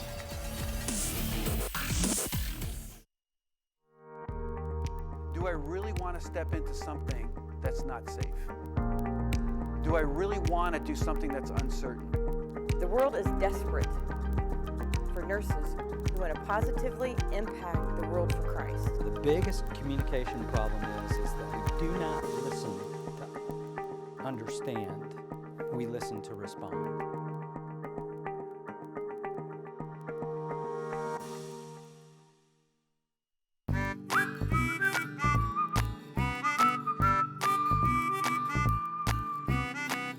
Hello again, everyone. Welcome to Crossroads. I'm Randall King. And I'm Katie King. It's Kappa. Here we go. Here we go. Tries it actually works. Now I can maybe actually get some points. I'm Randall King. And I'm Katie Key. The Crossroads of Life brings people together, and that's what we try to do here each week. Thanks for watching, everyone. So long. And we're back here for the 4th quarter of action from Eastbrook High School, where the Panthers have the 31-6 lead over the Oak Hill Golden Eagles. The 25-point lead, and it might sound a little strange, but it was not a 25-point blowout kind of feel in that first half. Oak Hill did a really nice job moving the football, just killed themselves and killed some drives with penalties and turnovers. Yeah, that was absolutely an elite 3rd quarter by Eastbrook. That showed that they've had some growth with these younger sophomores on defense. And a lot of their players are just really showed up there in the third quarter and just kind of try to put the game away. I'm sure that's what they were talking about in the locker room at halftime was how can we finish? Here's the handoff once again to Collins. Well, he just slips. He runs so low. He slips through tackles. You have to have the defender get as low as well. Donovan Edwards once again down on the sideline. Coming out of the second half, I was talking to a coach from Eastbrook, and he said the defense has just really made some adjustments within the secondary, just going after the balls in the air. He just feels like they were not going after the balls when they were being thrown in the air. So great adjustments. They made interceptions. Back up to you, Roger. Thank you, Donovan. After that carry, it's a Eastbrook first down. So 1st and 10 for the Panthers. The ball's at the 18-yard line. There's the big boy with the carry there, number 45 for Eastbrook in Justin Starr. You know, 6'2", 210. That's a load to tackle. He plays fullback and he plays defensive line. So you want to talk about an aggressive kid who I'm sure plays low. That's a tough thing to tackle in the fourth quarter. Well, you know, especially when this Oak Hill defense has been out on the field a lot in the second half. And that to get worn out. That was one of the things that was kind of really helping them in the first half was their offense had about 70% of time of possession in the first half, and in this third quarter it was less than 20%. This drive for Eastbrook started at midfield after the interception. Handoff. That's Collins with the carry. Oh, actually, that was not. That was Collins was the ball carrier. Tackle was made by number 51, Fred Durbin, for the Golden Eagles. Maybe it was Collins. I'll say it one last time. They won't ever say it again. Actually, it might have been Binkard with the carry. It is almost impossible to read the numbers from up here. Misdirection, so Bragg is going to keep it. Tries to turn upfield, but nothing doing there.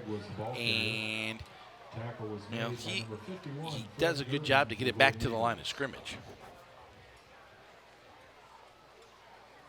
Another thing that's difficult about seeing them is just how many guys are fakes and touching the ball at a time. I mean, there's been multiple times where I've been following the quarterback and the fullbacks had the ball up the middle for 10 or 15 yards. It's 2nd and goal. Ball at the 6-yard line. No gain on that last carry.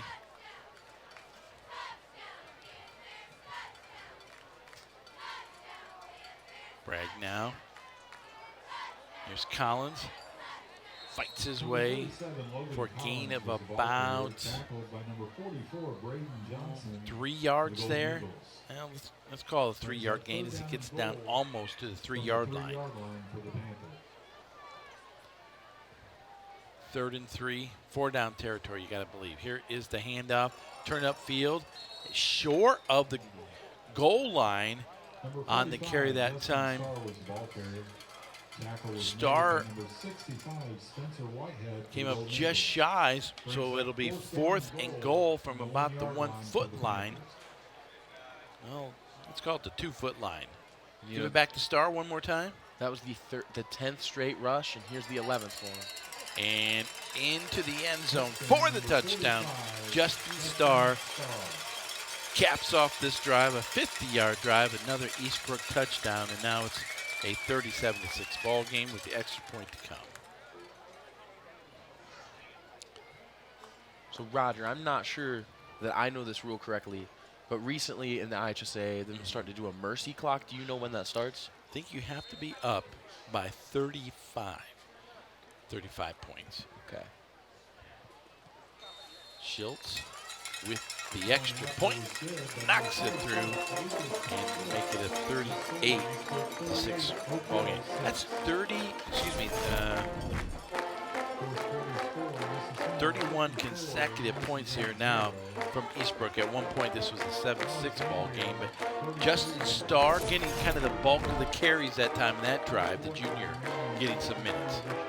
That's a big back. I mean, he's just barreling down the guys. His legs were pretty fresh, didn't take many carries in the first half. And just to bring him as your fastball in the second half, that's just devastating. Well, this Eastbrook team had a little bit of a rough start to this season. You know, they lost the opening game to Marion 35-19, and then they took one on the chin at Delta. Very good Delta team, 44-7. But they were able to settle down, and those were two really good 4A teams, that two ranked 4A teams that Eastbrook had to play in their first 2 games. Then they got ready for CIC action, rolled all over Madison Grant 58-0. And then, of course, last week, that big win. I think it maybe surprised some people with the 31-14 win over Ole Miss. Most people I talked to before the game said, well, Ole Miss is the team to beat there. If Eastbrook wins, it'll be in a tight upset. But they really, their defense was outstanding on that night, and really won kind of handily against Ole Miss. And, you know, watching some Mississinawa games this year, they've got some speed. Yeah. The Campbell brothers are so fast. Even though they lost Heisman Skeens last year, who's been their 4-year playmaker, those Campbell brothers, they were a great 1-2 punch of just, you talk about thunder and lightning, but they were just lightning and lightning. Yeah. And Eastbrook was able to contain them at only 14 points. That's great.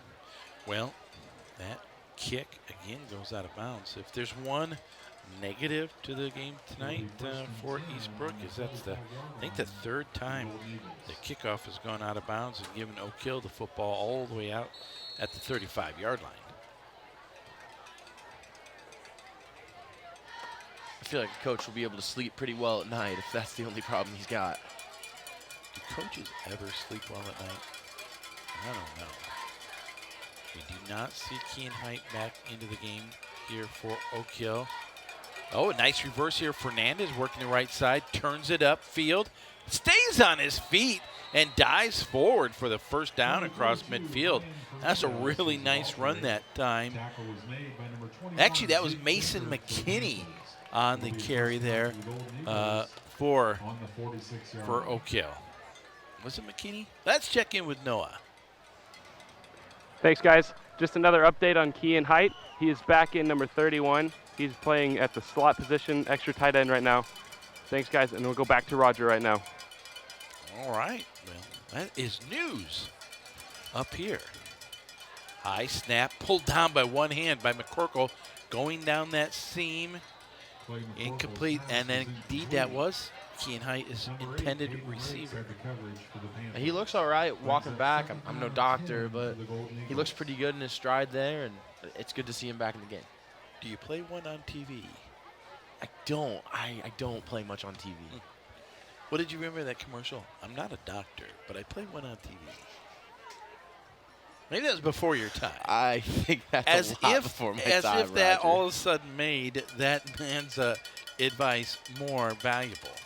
Well, it is 2nd and 10. Let's approach the 8-minute mark here. The snap, under pressure, McCorkle on the run. He'll have to dump it off. And, boy, he took a big hit. With 2 or 3 Eastbrook defenders took Clay McCorkle down. And, you know, that's kind of been a smaller story in this game. Is he's probably had 6 or 7 knockdowns, but they seem to always have been 2 or 3 Eastbrook guys just piling on. And with that hand in a cast, it's hard to break your fall as well. And he's taking a beating back there. Well, so now Oak Hill looking at 3rd down and 10.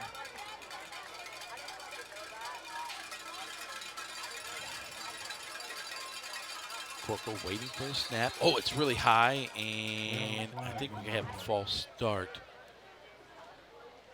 False start is the call. And that's going to send it back 5 more yards, so it'll be a 3rd and 15. And that's been the killer situation for Oak Hill tonight. Yeah. As they've had so many 3rd and extra longs that your playbook is so marginalized at that moment. Yeah. Well, of course, we've seen Eastbrook in those situations bringing an extra blitzer and setting up the screen across the middle. Oh, Eastbrook just sniffed it out. The pass was complete, but it'll be for no gain, as taken down immediately was Kean Height.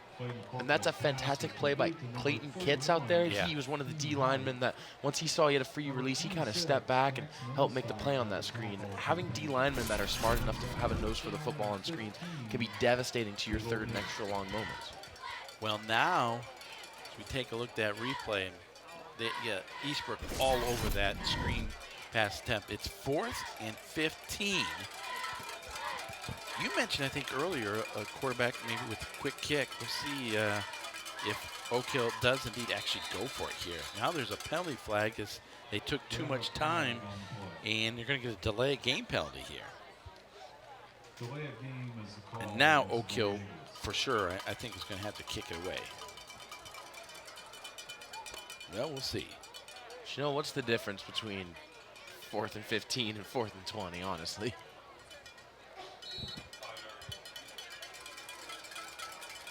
Yeah, other than 5 yards. Well, it does. That's a little more difficult of a make right there.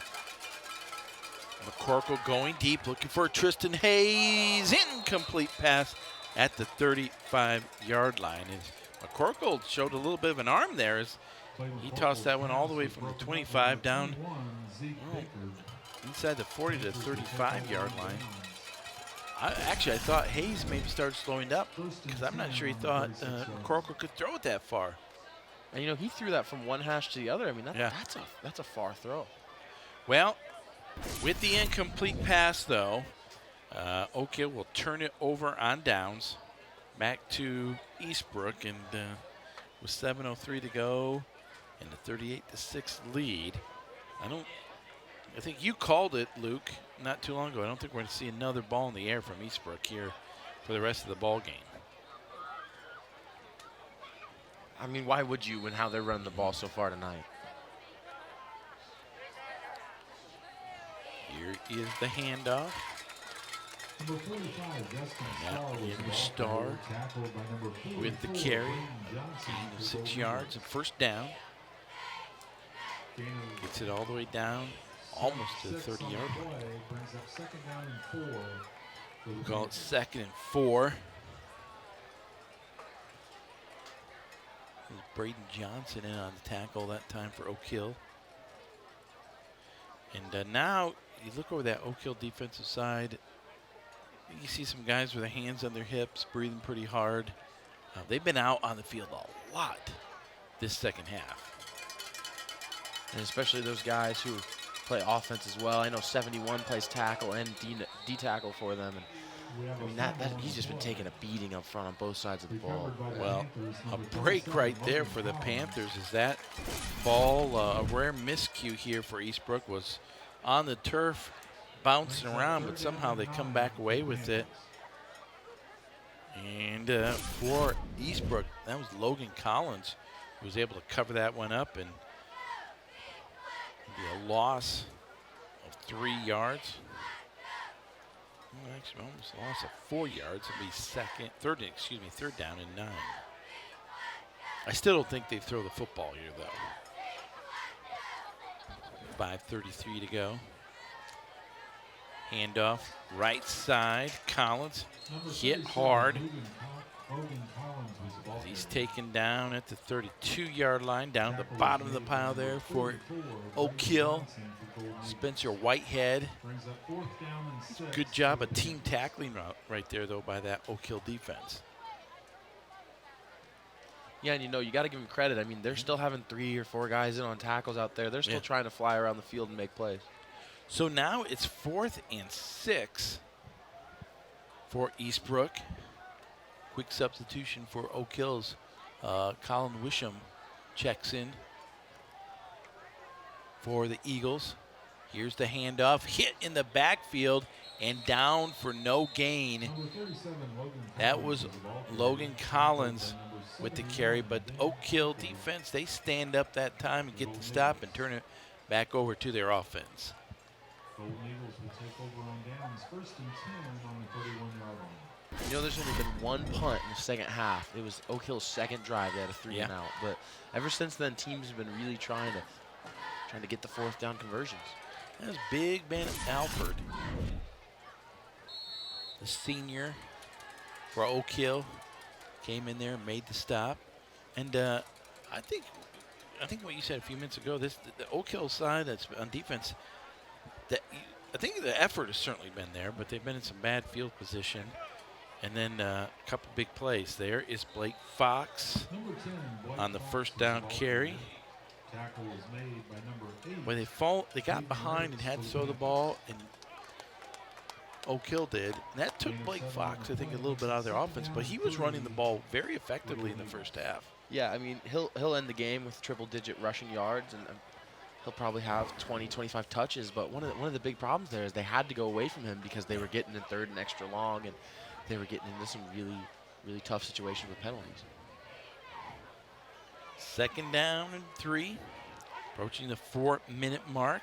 Oh, that time Fox was hit in the hole and driven backwards after a gain of maybe about half a yard. So now it is 3rd and 3 here for Oak Hill, and 79 for William Payton III. Kind of got a hold of the jersey. You know, at 6'2", 330 pounds, William Payton III is a freshman at that size. Oh, nice cutback by Fox, and he gets the first down out across the 40 to the 44-yard line. Yeah, you're not going to solo block and get Mr. Payton out of position, are you? Yeah, I mean, man, they grow them different out here, I guess. I've never seen a 6'2", 330 freshman. That's amazing. And right next to him on the roster is Malachi Sweat, who's 5'1", 95 pounds. So that's an interesting duo right there for Eastbrook. Well, a nice carry on that 3rd down play by Blake Fox. Picks up that Oak Hill first down. They'll have a fresh set of downs as they get the ball out to the 44-yard line. Once again, Fox in the carry. Breaks through one tackle, breaks another. Still on his feet inside the 50-yard line, all the way down to the 45-yard line. And it's another Oak Hill first down. And boy, running the football. Now I know we're starting to see some of the second string here for Eastbrook, and Coach Adamson is not going to. This is great for him. You know, he has something to work on with these guys. But if you can run the football on first down, it just changes everything, and that's what Oak Hill's done in this drive. And now we see one of the Eagles down on the turf. You know, the common mark for efficiency on first down is +4 yards.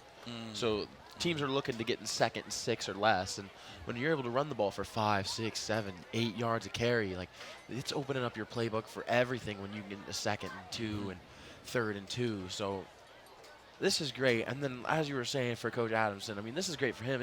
It's homecoming. He's got some freshmen that are dressing. I mean, it's great for them to get into some games when later in the year in the playoffs they might not be able to do so. Well, I think that's Ben Albert down on the turf. I believe that is him for Oak Hill right now. You know, Coach Adamson also told us, obviously this is a big game for Eastbrook. And it's a big game for both of these teams in terms of, just the regular season and conference implications. But also, these are two teams that could potentially meet up again in the postseason. And so this game was important from that factor, to just kind of like get to see where each other was at, and how they match up against each other. Yeah, and with both teams being in Grant County, I mean, I'm sure these kids know each other. I mean, I'm sure it's fun to have bragging rights over them and over your whole conference. I mean, they have the fun. Is it the jug? Yeah, it's the CIC milk jug. The CIC milk jug on the sideline. I mean, I'm sure that's a blast to have. I know some former Eastbrook players who love that thing. They're like, oh, yeah, I remember when I first won it, or when I won it the 3rd time. And, it's something you never forget. Well, we're going to see a couple teammates come over. Actually, for Oak Hill, that was Luke Thompson. Now, Luke, talk about some bigger young players. Luke, only a sophomore, but he's 6'2", 230, and again, only a sophomore. That's a guy you can hitch up to a hay wagon right now. Yeah, I mean, I'm a big guy now, but I was about 6'1", 185 my sophomore year of high school. I can't imagine. I would have killed for that size. That's fantastic. All right, so now it'll be a first down for Oak Hill at the 45-yard line. We have a new quarterback in here for Oak Hill. Taking the snap that time. Number 5 is Cooper Austin. He's only a sophomore, and Caleb Tate for the Panthers. a gain of, we'll give him 3 yards on that carry. But now Coach Osmond, he's working in some of his younger players and getting them experience here. We also see out there for them Ian Brookshire split out wide to left. He wears number 9. Here's the handoff, working the left side. Big gainer inside the 30. Still running down inside the 25 for Oak Hill on the carry. That was number 24, Francisco Trejo. Tackle was made by number 29, Jared Costello for the Panthers. Well, but for Francisco, nice carry there. Picks up an Oak Hill first down. Hit the defender and kept going.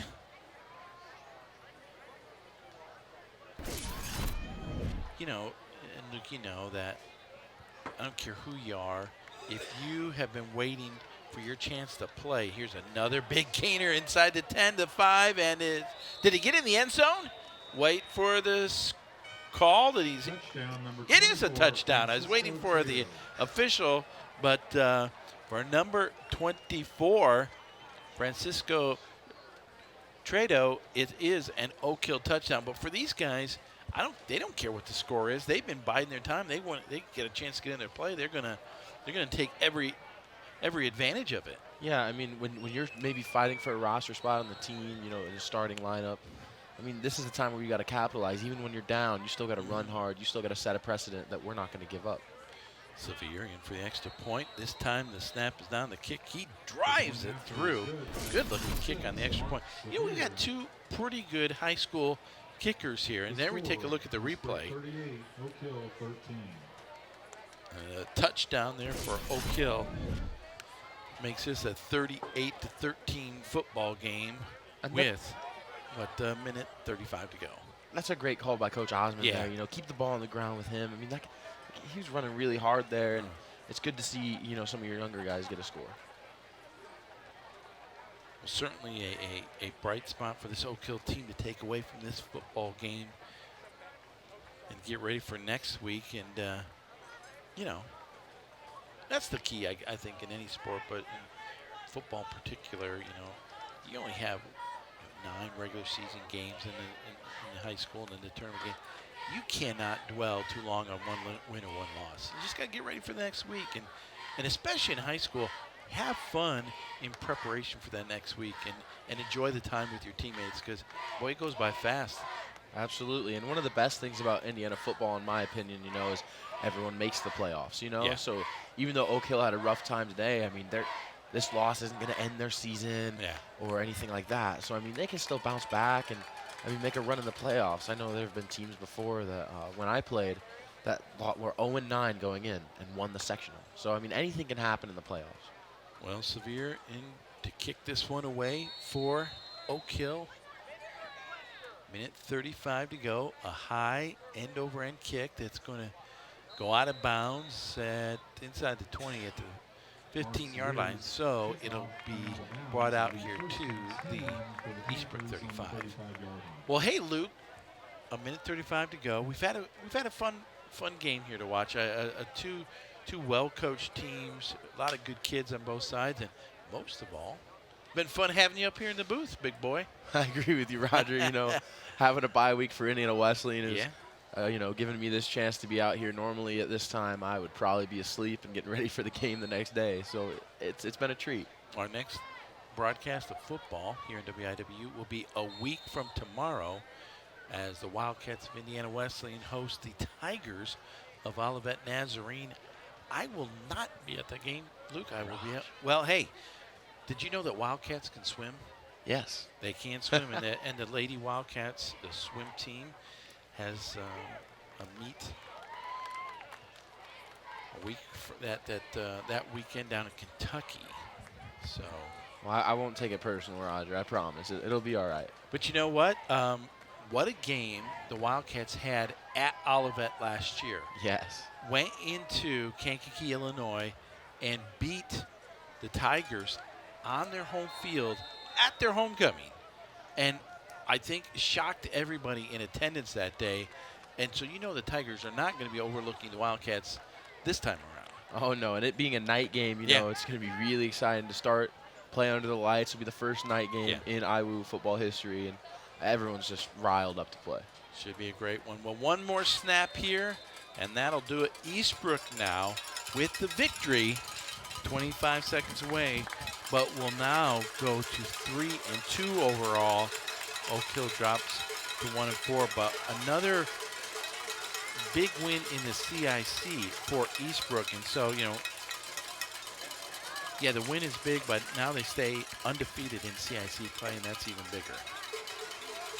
Looking to defend that conference championship, and they keep the milk jug for a week. Yeah, and this ends a 3-game home stretch for Eastbrook. I mean, these past couple of weeks, getting to play 3 in a row at home is great.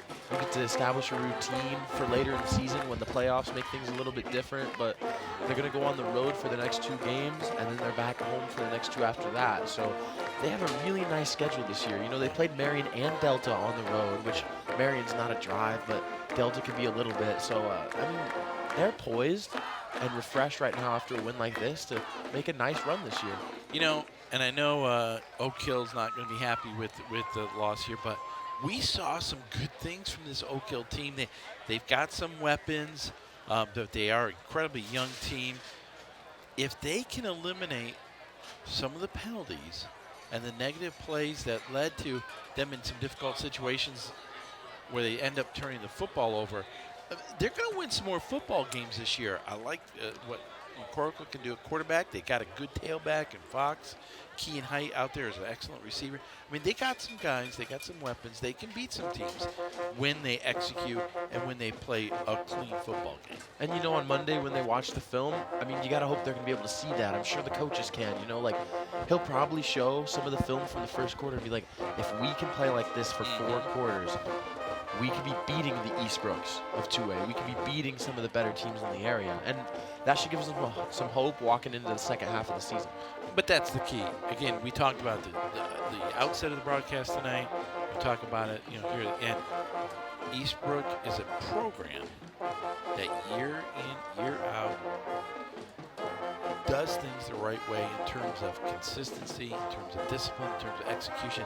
And they do that year in and year out because they do it day in and day out for, day after day, week after week, year after year, season after season. And it's an expectation that we're going to be disciplined, we're going to execute, and we're going to wear teams out, and we're going to let them beat themselves. And it's homecoming. There's a fantastic crowd. I mean, Eastbrook's a 2A school, and they were packing out these stands here. I mean, the crowd was great. Everything about Eastbrook just seems to be done the right way, day in and day out, just like you said. Well, again, a big victory here for the Eastbrook Panthers, and they go to 3-2 overall in the CIC. 3-2 overall, but 3-0 in the CIC. For Eastbrook, the head coach, Jeff Adamson, we talked a lot about him, but Donovan Edwards is down on the sideline going to talk with the victorious Jeff Adamson. I'm here with Coach Adamson of the Eastbrook Panthers. And Coach, just talking about number 21, Zeke, he was just an animal on the field today and just a senior leader. So just how has he been with your program for 4 years? He's been great. He's one of our captains, one of the few returning starters we had from a year ago. Has been playing well all year. Hope he's able to continue doing that. All right, and talking about the defense after they had that quick touchdown from Oak Hill in the first few possessions, how do you think they answered back the rest of the game? Well, I thought our intensity was not what we typically have. It's not what we would expect. They played well in spurts, but I thought we gave up a few plays that aren't typical of us, and a lot of that had to do with maybe some inconsistent effort. But, they played well when we needed to, and certainly it's good to get out of here with the win. And how do you think homecoming played out with this awesome game that you guys had? Well, it's great. We got a lot of former players here tonight. It's always great. It's my greatest satisfaction in coaching is getting to see those guys, but we're just going to have to keep getting better if we want to keep playing. Back up to you, Roger. Well, as always, we thank Coach Jeff Adamson for his this time. And again, thanks to Coach Bud Osmond for spending some time with us earlier this week. Well, Luke, before we sign off for tonight, we got to recognize, thanks once again to Noah and Donovan down the field, but got to say thanks to our entire crew. I mean, they get to see, the two of us on TV, but we both know it's the guys down the truck, Nathan and Paul and Dr. Randall King and a group of students who they're out here all day getting this ready for us to bring this broadcast to you. And so those are the guys we really want to say thank you to in all sincerity, because they are the guys who make it happen and get us on the air.